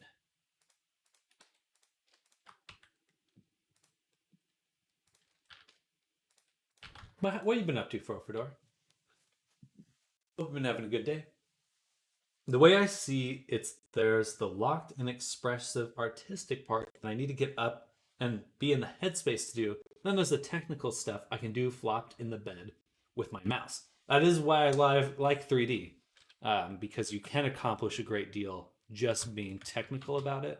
Or I always felt like drawing and some other drawing and painting, I really had to like, it was much more of a performance. Like you had to get up and do like a performance and hope it came out okay. Which, there's nothing wrong with that, but I like, I would like to be able to get stuff done without feeling the need like I don't know, hoping something will come out. I can just plan on something coming out the way I want it to. Are you not snapping the verts to the surface high poly? I am. I'm using the snapping tool right here. Snapping. I'm not using a shrink wrap though. Not yet. But I have my snapping on. Oh man, I am Trying to finish an avatar for Saturday that's still in high poly phase. Well, good luck. That's a ways to go. It's a ways to go. Um, but I'm sure you'll be kicking butt. Frofador the butt kicker. Or is it a rogue character? Yeah, I like since I started doing a lot of retopology, I ended up just switching to normal edit mode most of the time when I'm doing um, retopology now. I don't know why? It just feels a little nicer, I guess.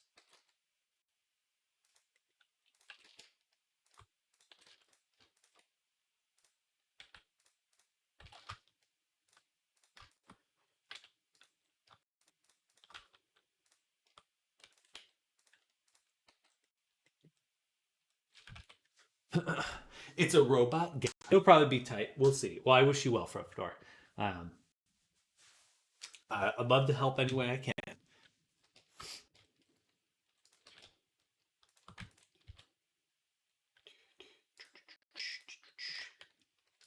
Have you heard of the? I was just talking with everyone about this, with Chad about this. The Gumroad collaborative thing that came out recently.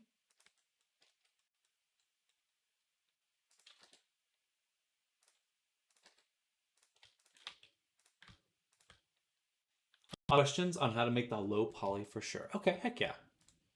Heck yeah.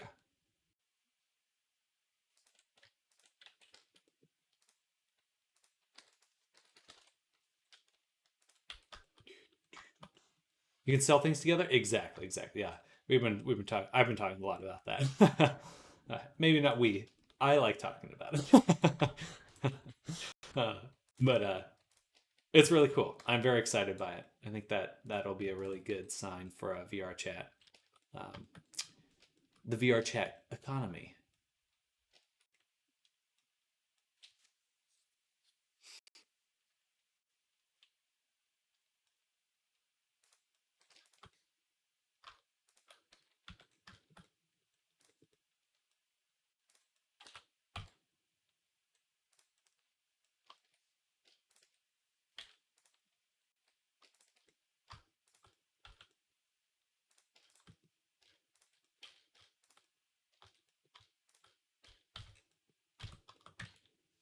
I love the idea. It would be great for creators with multiple people. Exactly.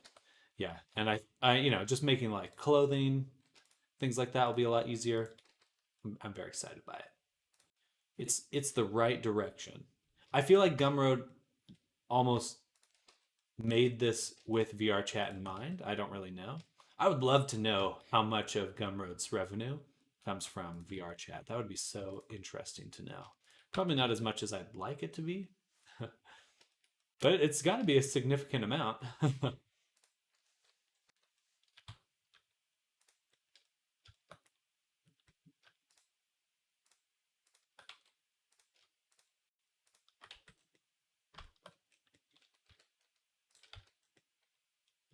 All right, I think we finished it. So what we'll do is delete this half.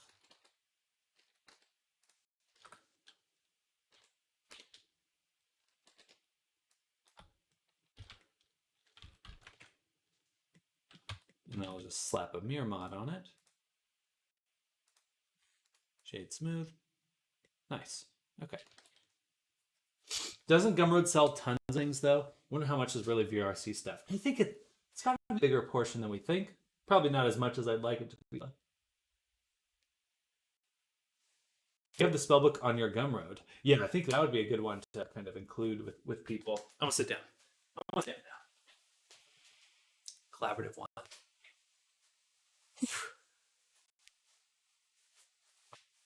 Time to shit.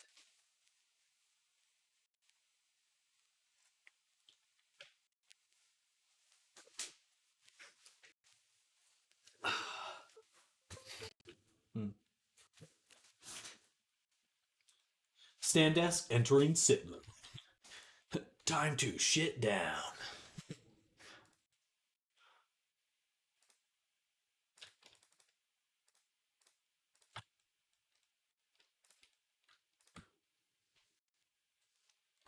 All right, we're going to bevel some edges on our low poly just to help the normals out a little.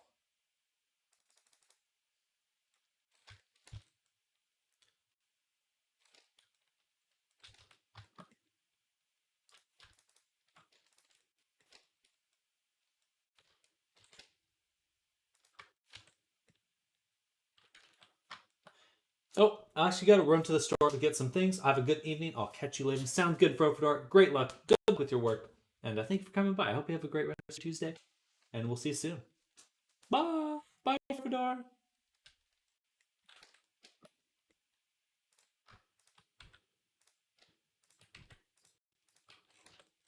All right. Much love to you, Profidor. Enjoy your day. Dude, I'm sorry to burp right after saying that. Not super sorry. Definitely needed to burp. Just a little sorry.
Okay. I think that will work. Got this. Sam, if I want a rigging artist job, is it better to work in Maya? Because I learned it now in Blender and I love it, but I'm a little concerned about they look for Maya users instead of Blender. There's a lot of work with both. If you were to get hired by a studio, they may ask you to work in Maya, but their main concern, usually companies have so many different pieces of software that you can learn. They don't particularly care if you know one. They want to know if you can learn another one. Not that you know it already, but that you can learn another piece of software. So showing your ability to learn many pieces of software is very valuable. You're like, hey, not only can I rig in Maya, I can also rig in Blender. I also know a little bit of Nuke or Houdini or something like that. The ability to show that you could do whatever they want in whatever program they want, that's really valuable. It's very valuable. That being said, I think you could make a living just focusing on Blender. There's a lot of companies switching over to using just Blender as their main tool. Not only that, there are already forums out there where you can find work right now for Blender or Maya or a bunch of other programs, but let me bevel that really quick.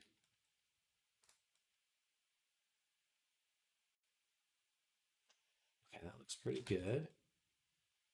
Nicer edges there, much cleaner. So just really quick to show you. I may have shown this to you already, but for anyone else that's out there, there's a great website forum called blenderartist.org, which I'll paste in chat. And they have a job board right here. So you can see categories, jobs. And so some of these are like personal people, some of these are studios. There's a lot of different kinds of work. You definitely don't want to get moved into some project that they're going to take advantage of you. So definitely be a little wary, but they do have a lot of paid projects. And not only that, but like if I wanted to hire someone, this is where I'm going to look because people post their portfolios and you can see a bunch of different types of work and stuff like that.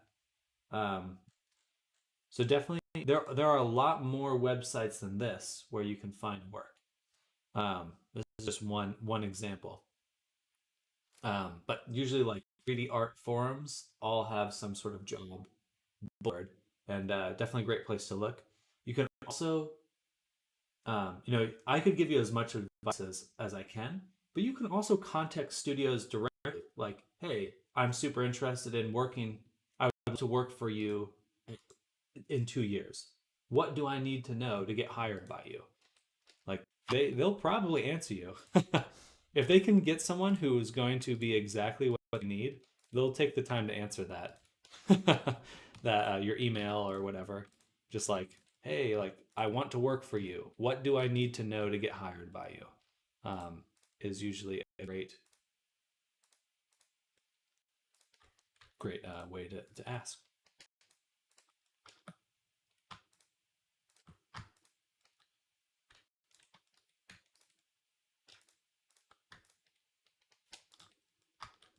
The one really deceptive thing about the internet is like sometimes it makes you feel like there's a lot more distance between the different uh, people on the internet. But really, everyone's just standing right next to each other in the same room called the internet. So definitely don't be afraid to reach out. Totally new for me. Good. Maybe I'll look for that. Thank you, Sam, for your information. Absolutely, Chava. I'm wishing you well with your reading and looking for work. I'm sure you're gonna crush it. Gonna crush it. Okay, so let's save this here and begin unwrapping. Look at our little model. First things first, I think we just cut this section out.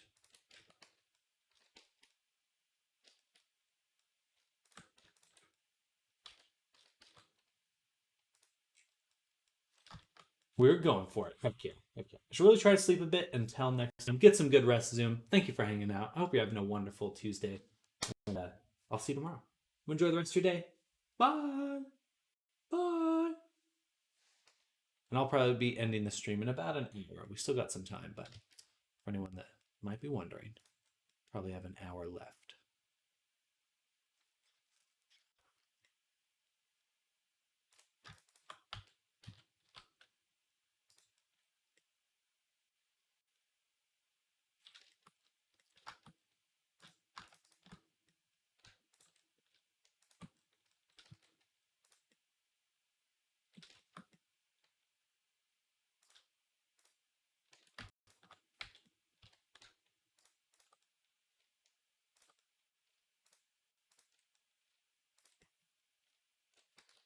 All right.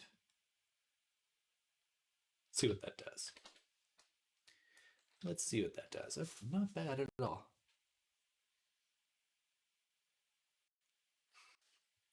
Oh, this is actually great, the way it unwrapped here. Very easy to work with. Very easy to work with. Let's take this and pin it down. Turn on live unwrap. I'll turn on our cursor to snap things like so.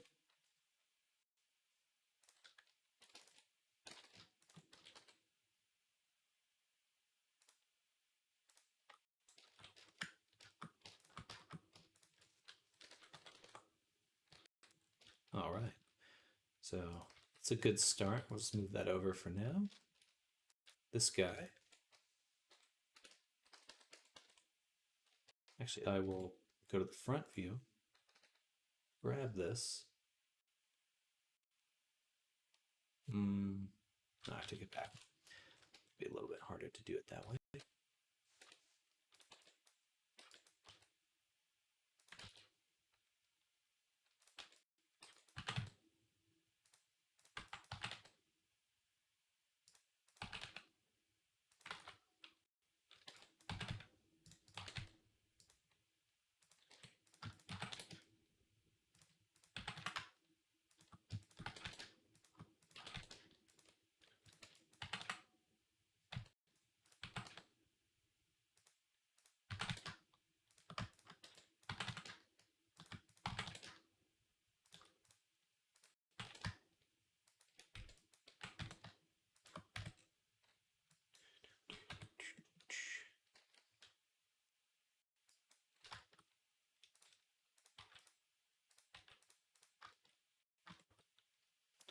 All right, so this back piece is very interesting.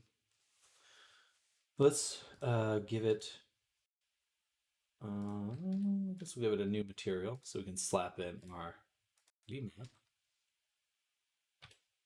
material. Oh, I don't even do one anymore.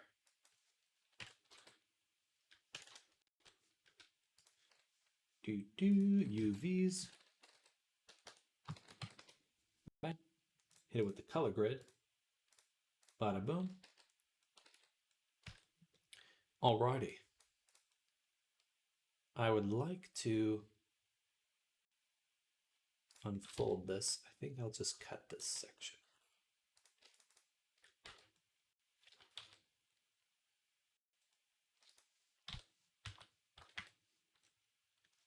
Chava, do you also animate sometimes in Blender? I will render things out in Blender. Animate some turnarounds sometimes. I have done so yes, a little bit. It's definitely maybe like 1% of my time. But I'd love to do, as what I do changes, and it does seem to be changing, I'm hoping to do more animations, because I have some good workflows and some fun ideas I'd like to explore. But let me show you one of my videos.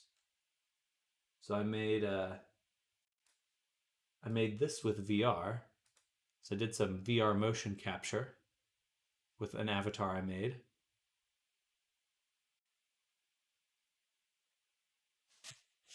But that's all in Blender, which is cool. Well, sort of. I mean, it was all rendered in Blender, but then I got the motion capture from this program called VR Mocap Fusion, which is really cool. I do think that what attracted me a lot to VR in the first place is the idea that I can use it to make other things. So that's a fun thing to explore. Oh, very cool. Showing off her assets. I see. Yeah. It's so funny because I always go like, and then I crouch. Like, it made sense to crouch when I was doing VR because I wanted to see if I could capture it. But now it's mildly embarrassing to show that part off. It's like, oh, check this out. Reminds me, has anyone here seen Mean Girls? It's such a funny movie.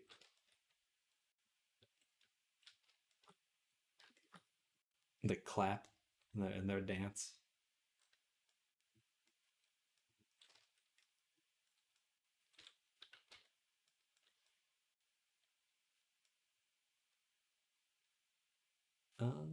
Okay, that should be good. It's very messy. It gets stretched out right in here. Guess I could move this around. It kind of stretches that all out.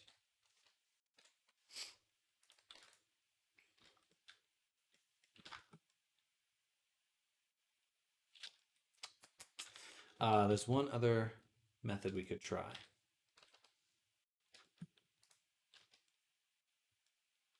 No, I take it back. That's what we're going to go with right there for now. Did you watch the new Avatar series? If so, what do you think about the CGI? I have not watched it. When you say Avatar series, are you referring to the blue people or the Airbenders one?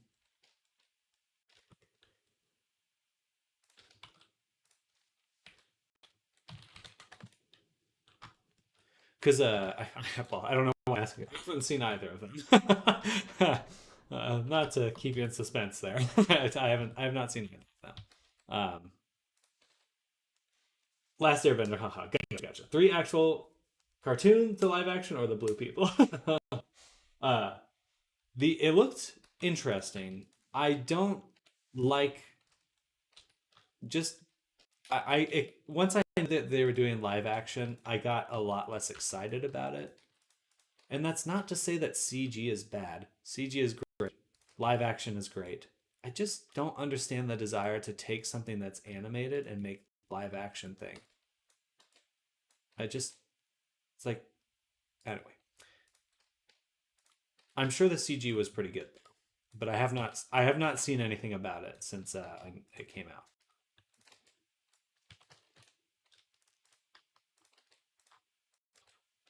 Or perhaps it wasn't. Perhaps it was not. Uh, what did you think of it? There's an animated movie coming out about them as adults. Um, oh, really? Interesting. I didn't know that. That's awesome.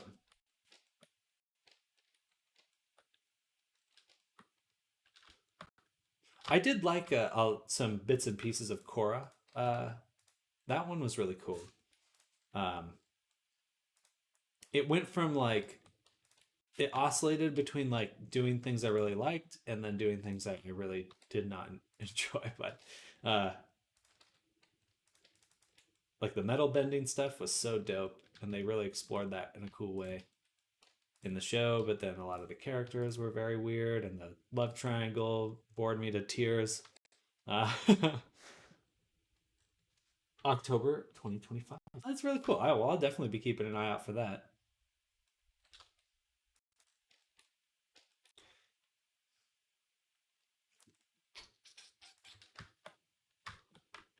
But what did you think of it, Chava? Have you seen it yet?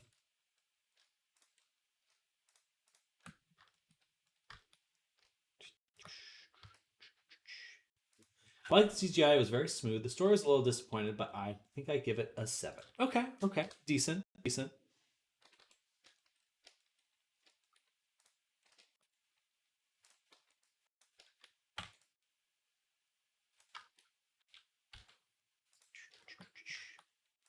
Yeah, I just look at some decisions by Hollywood, and it just really weirds me out. Like, I don't know if anyone's seen the late pictures of the latest Borderland movie that's coming out. Um, like I didn't play that much Borderland, but it just looks so different. It just does not look like I don't know. There's something that probably just being an artist that really bugs me about it. It's like it doesn't have to look like that. It could look different. I don't know. Like it's just does it really need to look like some weird realistic and also does it need to be Kevin Hart? It's like just give me an animation, please. Just make it animated. That's what I want. Why does it have to be real?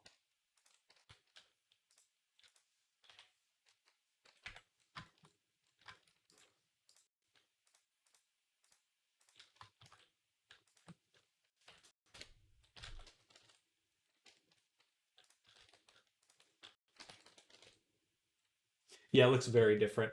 It looks bizarrely different. And I'm really surprised they didn't have The Rock in there because like that would have been the icing on the cake for it for me. Legit only looking forward to Jack Black as Claptrap. Well, exactly. And I just don't understand like needing I don't need to see these characters. I like you could have they could have just been voice actors. If you want to put in high quality voice actors, that's fine. Or like, you know, the talent voice actors. It's like the Mario Brothers movie, right? It's like just I don't need to see Chris Pratt. If he has to be the voice actor in order to get the budget, fine. But I don't want to see him. I don't want to look at him. But just I don't know. You could just tell they don't care. Kevin Hart looking down the well at Claptrap, and you're like, oh no, oh no.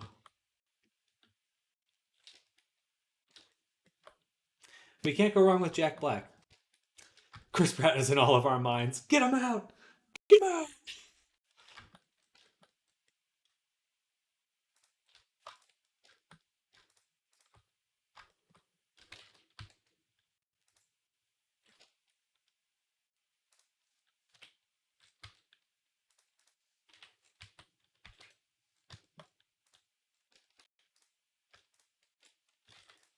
Get out of my brain, Chris Pratt.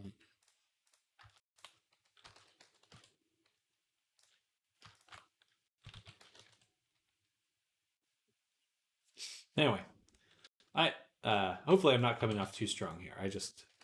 I feel like I'm probably saying this to people who agree with me, but I don't know. I don't really get it. Why do things need to be live action? Or it's not even that they need to be live actions. Why does it need to feel? Does it need to be grounded in some sort of realism? It's like just I don't know. It doesn't need to feel that way. It could just be fun. It could just be fun. It doesn't. I don't know how else to put that. Why does it have to be that way? Crying softly.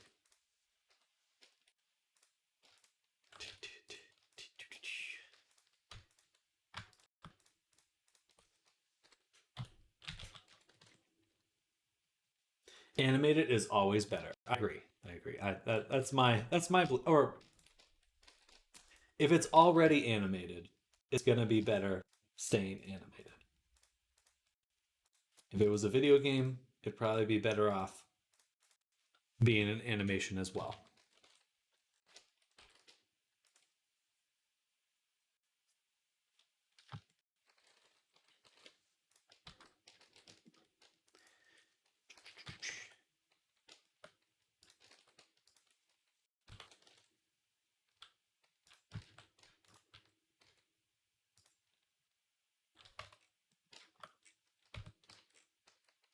All right, let's go ahead and.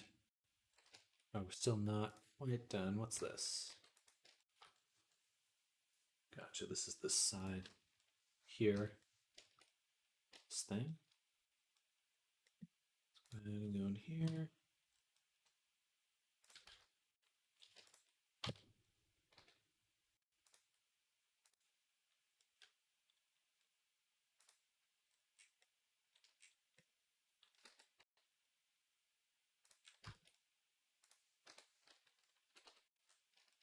Do do do do do do do do.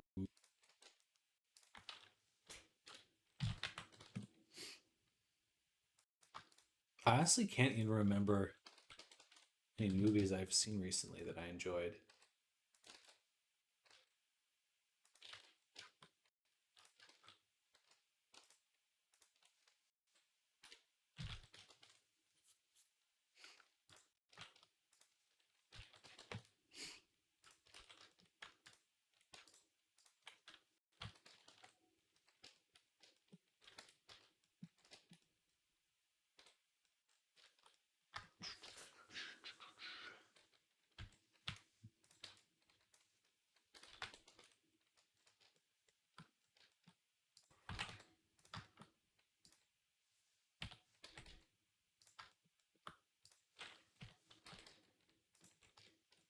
All right. That looks pretty good. Okay. Take the whole thing, set all UV average island scale. Excuse me. And then we're going to give it a displace group.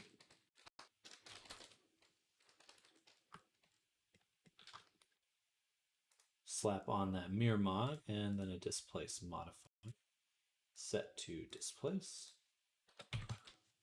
Sam, maybe this is a stupid question, but is motion capture not exactly the same as 3D rigging / animation?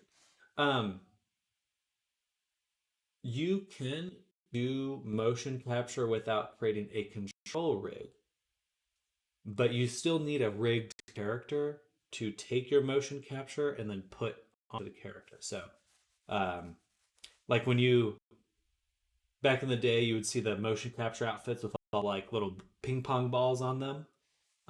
Those are basically bone positions. Like it's telling the bone should be here, this bone should be here, this bone should be here. Same with like you ever see like facial motion capture, they have all the little dots. Those are just bone positions that they're trying to map onto the face. It could be more complicated than that. But generally, you would need a rig in order to use motion capture.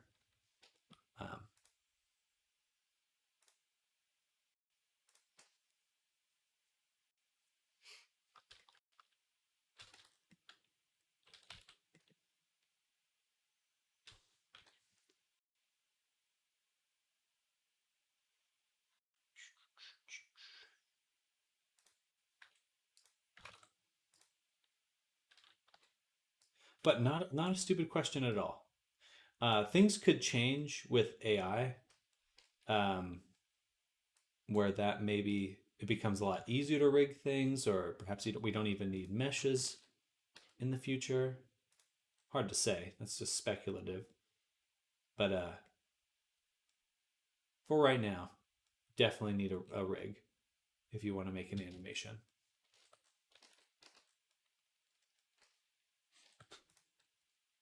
I'm actually going to reset the weight here and do that again.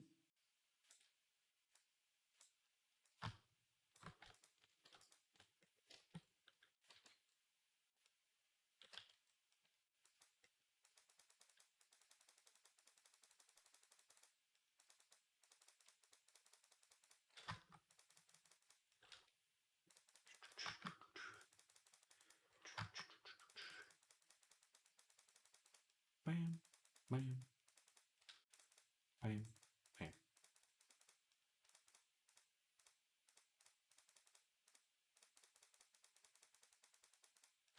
bam. Not to go down the AI rabbit hole, but like there are generative AI things where you can like take a video and then run it through some AI stable diffusion, and it can generate animation based off of what you're doing in that video. May not be one-to-one, certainly don't have as much control as a full rig, but that's pretty much the only other thing the only other way I could think of to do something like that. Saw some advertisements about motion capture suit, but they are very expensive, huh? They are very expensive. That's actually why I got into VR. It's because it's cheaper than motion capture suit. And you can do pretty similar things. There's also a lot of motion capture stuff coming out where you could take like either just one video. Let me find it for you. It is. If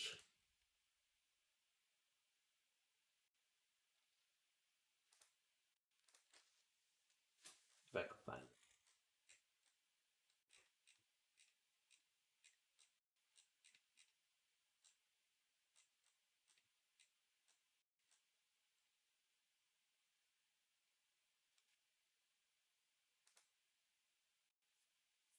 So here's a good example.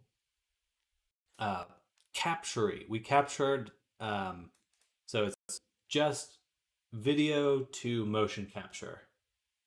So if you're looking for something a little bit cheaper than a suit, a lot of motion capture companies now are coming out with like a webcam to motion capture feature. So you can like just take some video footage you've made and get some motion capture out of it. Generally, if you want to get higher quality stuff of that, you need like multiple cameras filming you at the same time. So like if you're going to do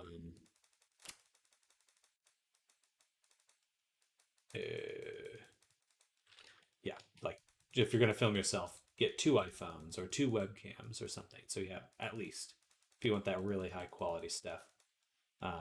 Otherwise, with just one webcam, you're probably going to run into like foot sliding and stuff like that. And it's not quite as nice. It makes it a lot harder to work with that.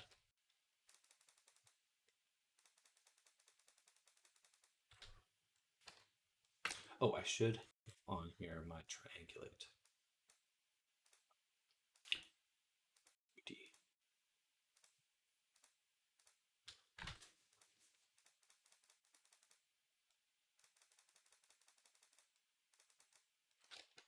Yeah. But then, once you've done your animation,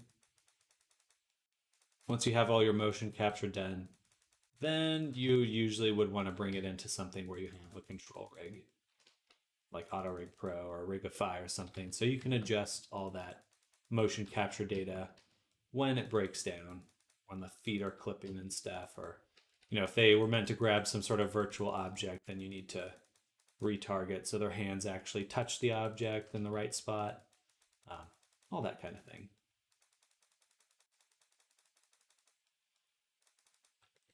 dinner time. Catch you next time. Sounds good, Wendy. Enjoy the rest of your day. Thank you for hanging out.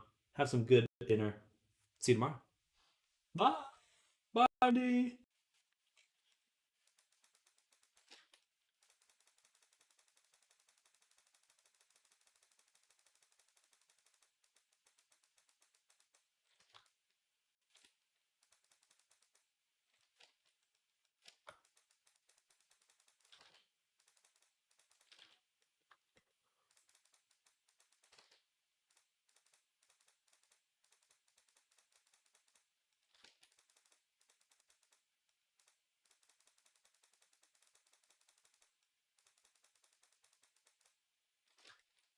Is Rigify a paid add-on? Rigify is not. AutoRig Pro is. Rigify is free.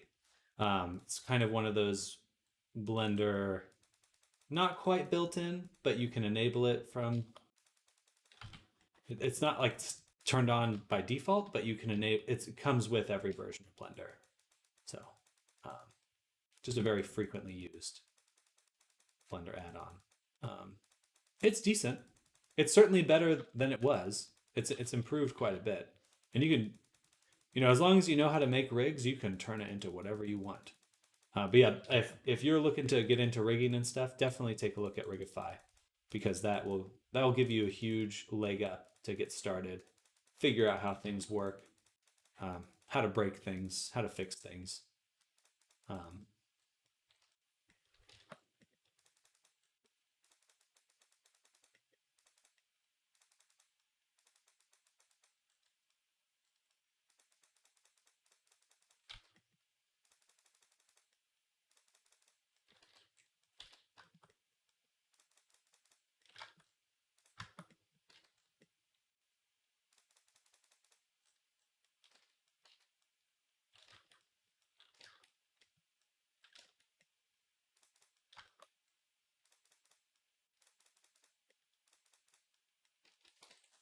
All right, there we go. So now we got our displace version, and we got our arm cannon.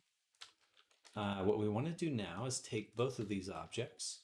I'm going to copy them, and we're going to go to our painting version for Zen. Excuse me. Wing painting version.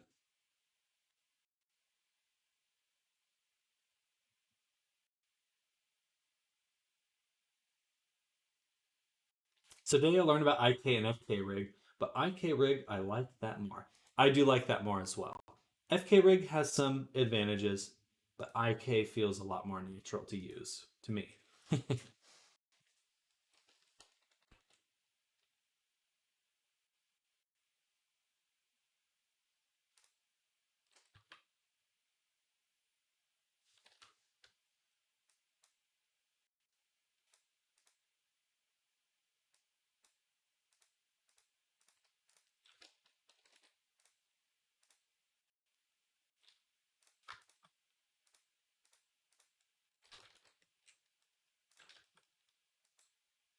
Then it's a path1 file. And I did not take the high poly objects here, so copy those again. I'm going to make a backup copy. Our arm cannon. 3 arm cannon merge. There we go. So I'll mesh these, combine them, copy them,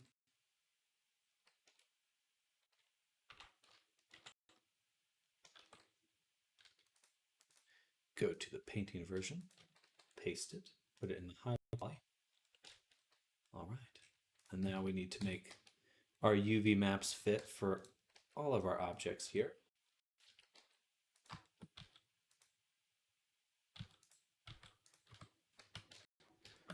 Thankfully, it shouldn't be too bad, because we do have a bit of extra space. Scoot that over, fill in that spot.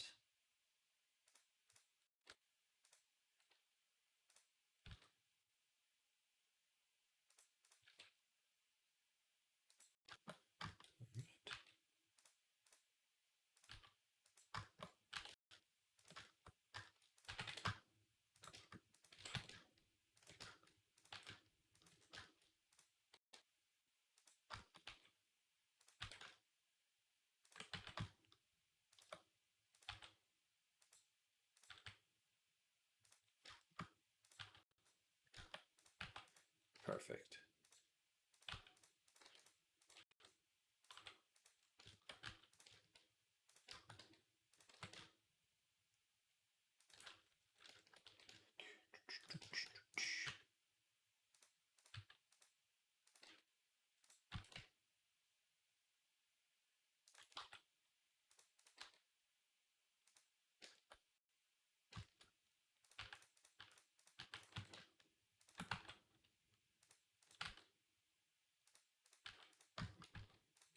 All right.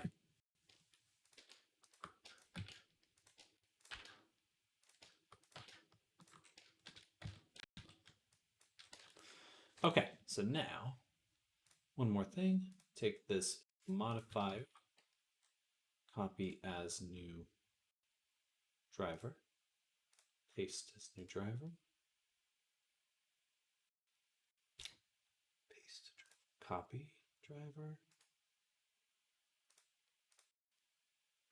paste driver. There we go. So now when we enable disable this one, toggles all of them.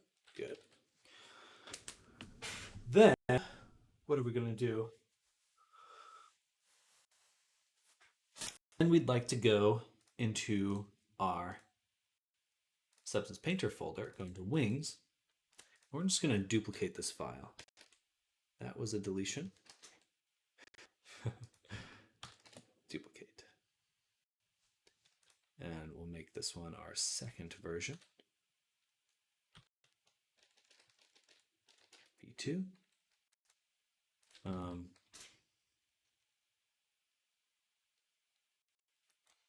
You know what? I actually take that back. I'm going to delete this one. And I'm going to just actually copy the whole folder. And we'll call this one Wings V2. And this one will be Wings V2, but that way I can keep all the other mesh stuff the same. If you want to render your animation, do you have to always set a spotlight, or can you render it without lighting? So there's two different engines you have to render. You have your Eevee engine, which is very much like a video game. So in that way, you could... Sorry, let me back up. Ignore the engine part. The world here, this world value, determines the ambient lighting from your world. So when I'm in this view, there are no lights in this scene right now, but I can still see stuff. And that's because of my ambient lighting. If I turn that down, turn it off, it turns off. So this way I can adjust what that ambient lighting actually is. So in that sense, no, I don't need a light. But you might consider this to either be a natural or another very common thing to do. If you go into your world shader, you can add an environment texture, which ends up looking like this. So you have your, like a cube map, that's what it's called, or skybox. And that can give you some nice lighting. Usually, I would say that if you're looking for a very quick and effective way to make your things look realistic without needing to add a bunch of lights, you'll want to add a cube map or a skybox, or what's it called? Environment texture.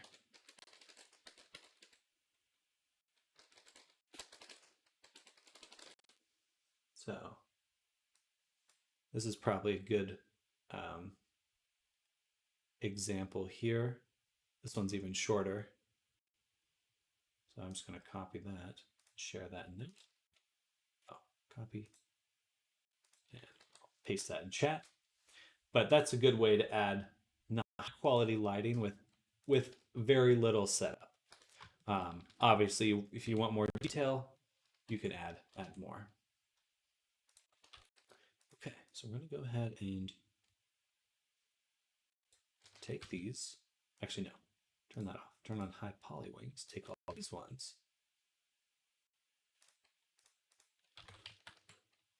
And export these into Wings V.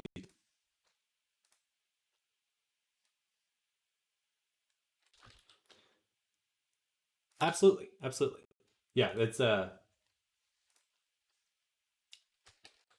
fast and effective, and I pretty much do that for any render I'm going to use because it looks good and it's easy, and I'm lazy.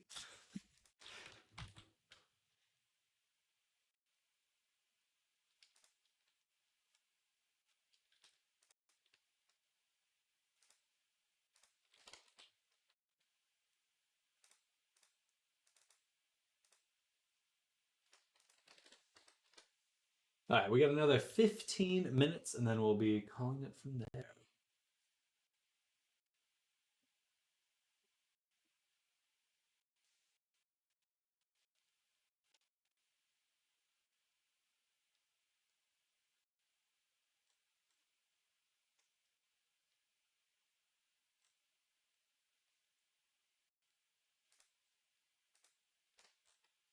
All right.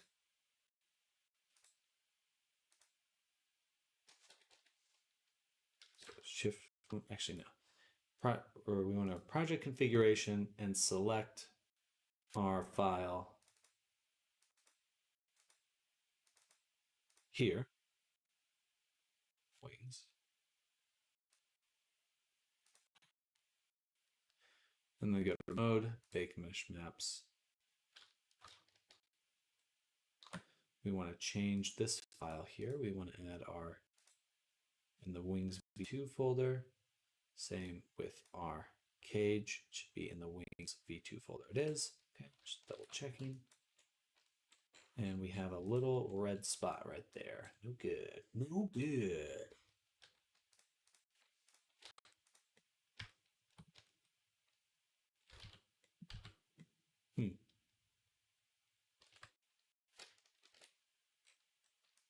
Interesting. I don't see that at all on here, but I don't need to.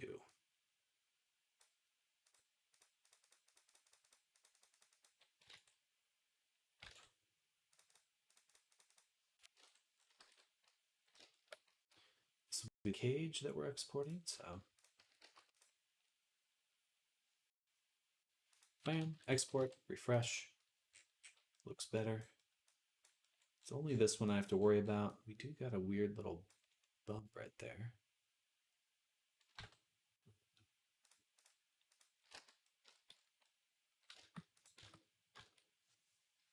I'm going to separate this piece, hit it with a multi-res to unsubdivide it, and then hit it with subdivision surface again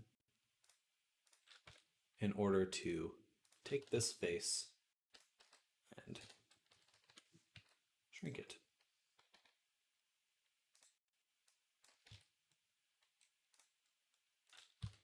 Then mesh.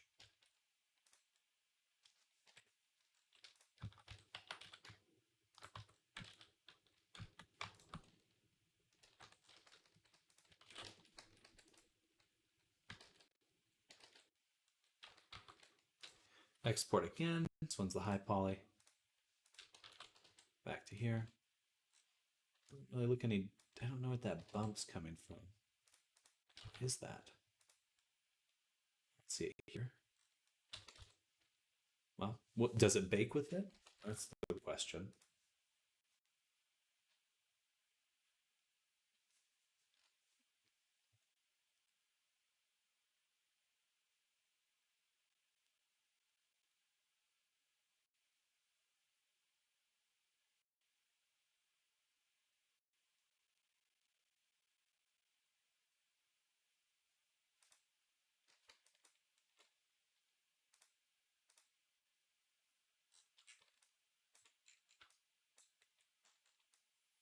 That's no good. Right there. Right there. I bet the normals are just facing the wrong way. And the wing looks solid. Okay. So back in here, back into the high poly tab, we'll select this guy and this guy and turn on display normals and refresh those.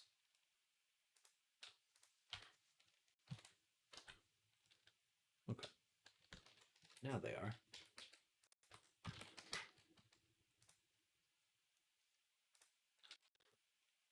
Looks good. Thank you. Thank you.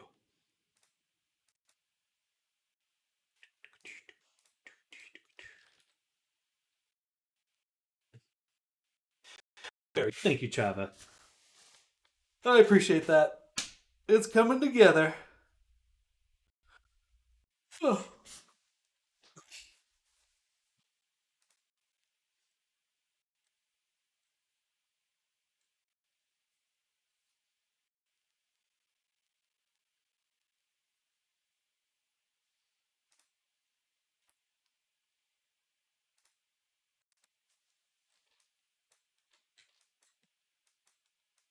All right.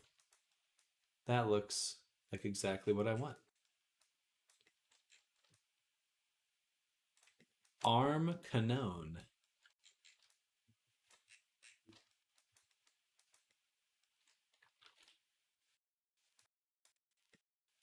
So the next step is to copy this from here and go and add it back.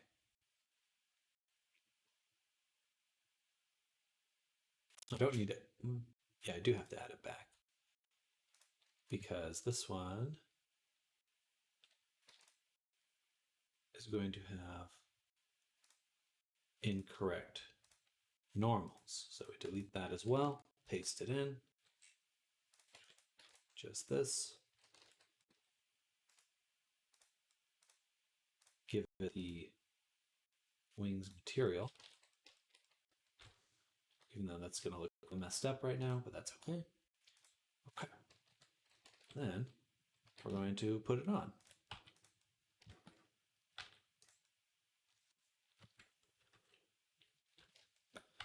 So I think I'll put our cursor right here.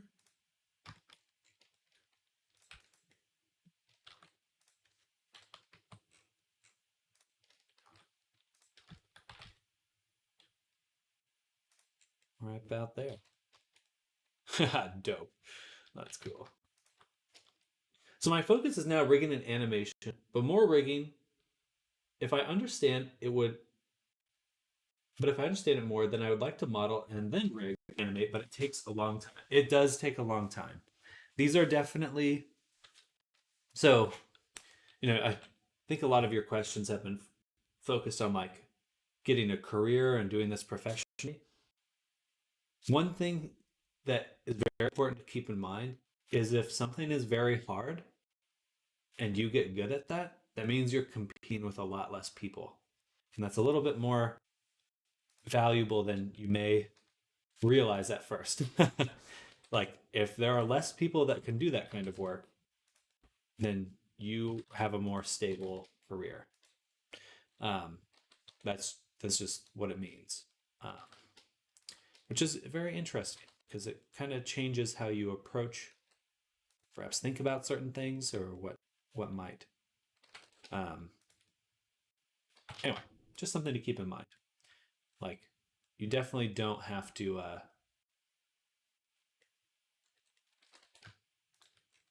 feel rushed, because if you can take the time to learn it, learn the hard stuff, and it's hard, that means when you're good at it, there will be less people around you that are also good at it.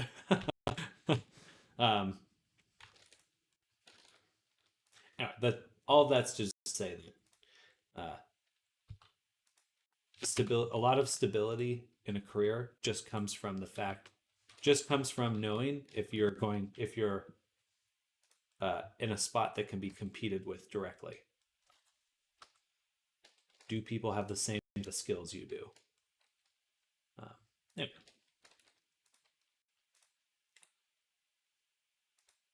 I'm going to take this, grab the rig. First, we'll parent this deep groups. Then we'll go back in, paint it.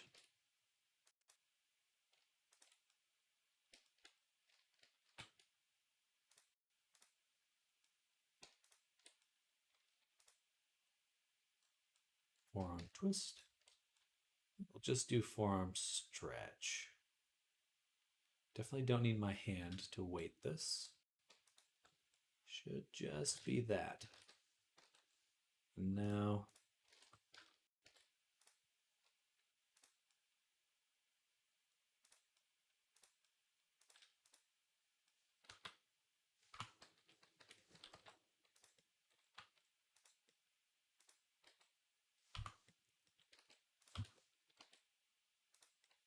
awesome. Canon. Thanks, I will remember it. Awesome. Okay, I think we can go ahead and just combine this directly with the body. Before we do, actually, I'm going to take these two things, select the wing material, and look at our UV maps. Okay, perfect. There's just one UV map.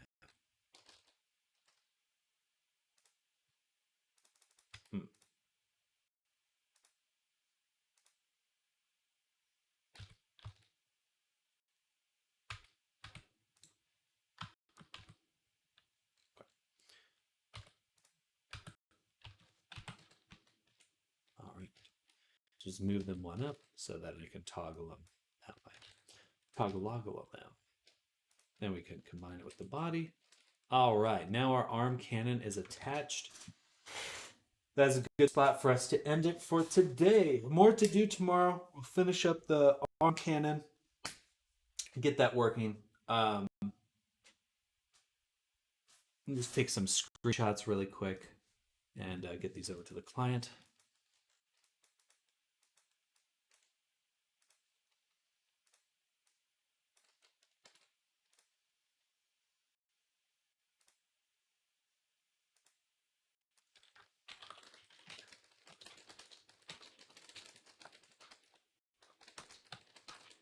Nito, see you, Sam. Sounds good, Draw. Thank you for coming by. Hope you're having a good day, Draw. And we'll see you tomorrow. But yeah, everyone, thank you all for hanging out with me. I hope you're all having a fantastic, fantastic Tuesday. Dinner time for me too. Yeah, I'm going to go munch, go get food in my tum. Have a good evening, Sam. I will, Sky. Thank you for hanging out. It's been a great day. It's one of those days that makes me really happy that I get to do this. So thank you all for hanging out with me. Thank you all for your information. It will help us a lot. Good. I'm happy to help Chava. Definitely come by with any more questions you might have. That goes for anyone else out there. And if you are new to the channel, consider hitting that follow and subscribe, because I will be back for more tomorrow. And we'll continue working on our Mech Dragon here. But until then, enjoy the evening, everyone. Day, morning, evening, whatever time it is. And I'll see you tomorrow. Bye, everyone. Bye. Bye. Have a great day, everyone.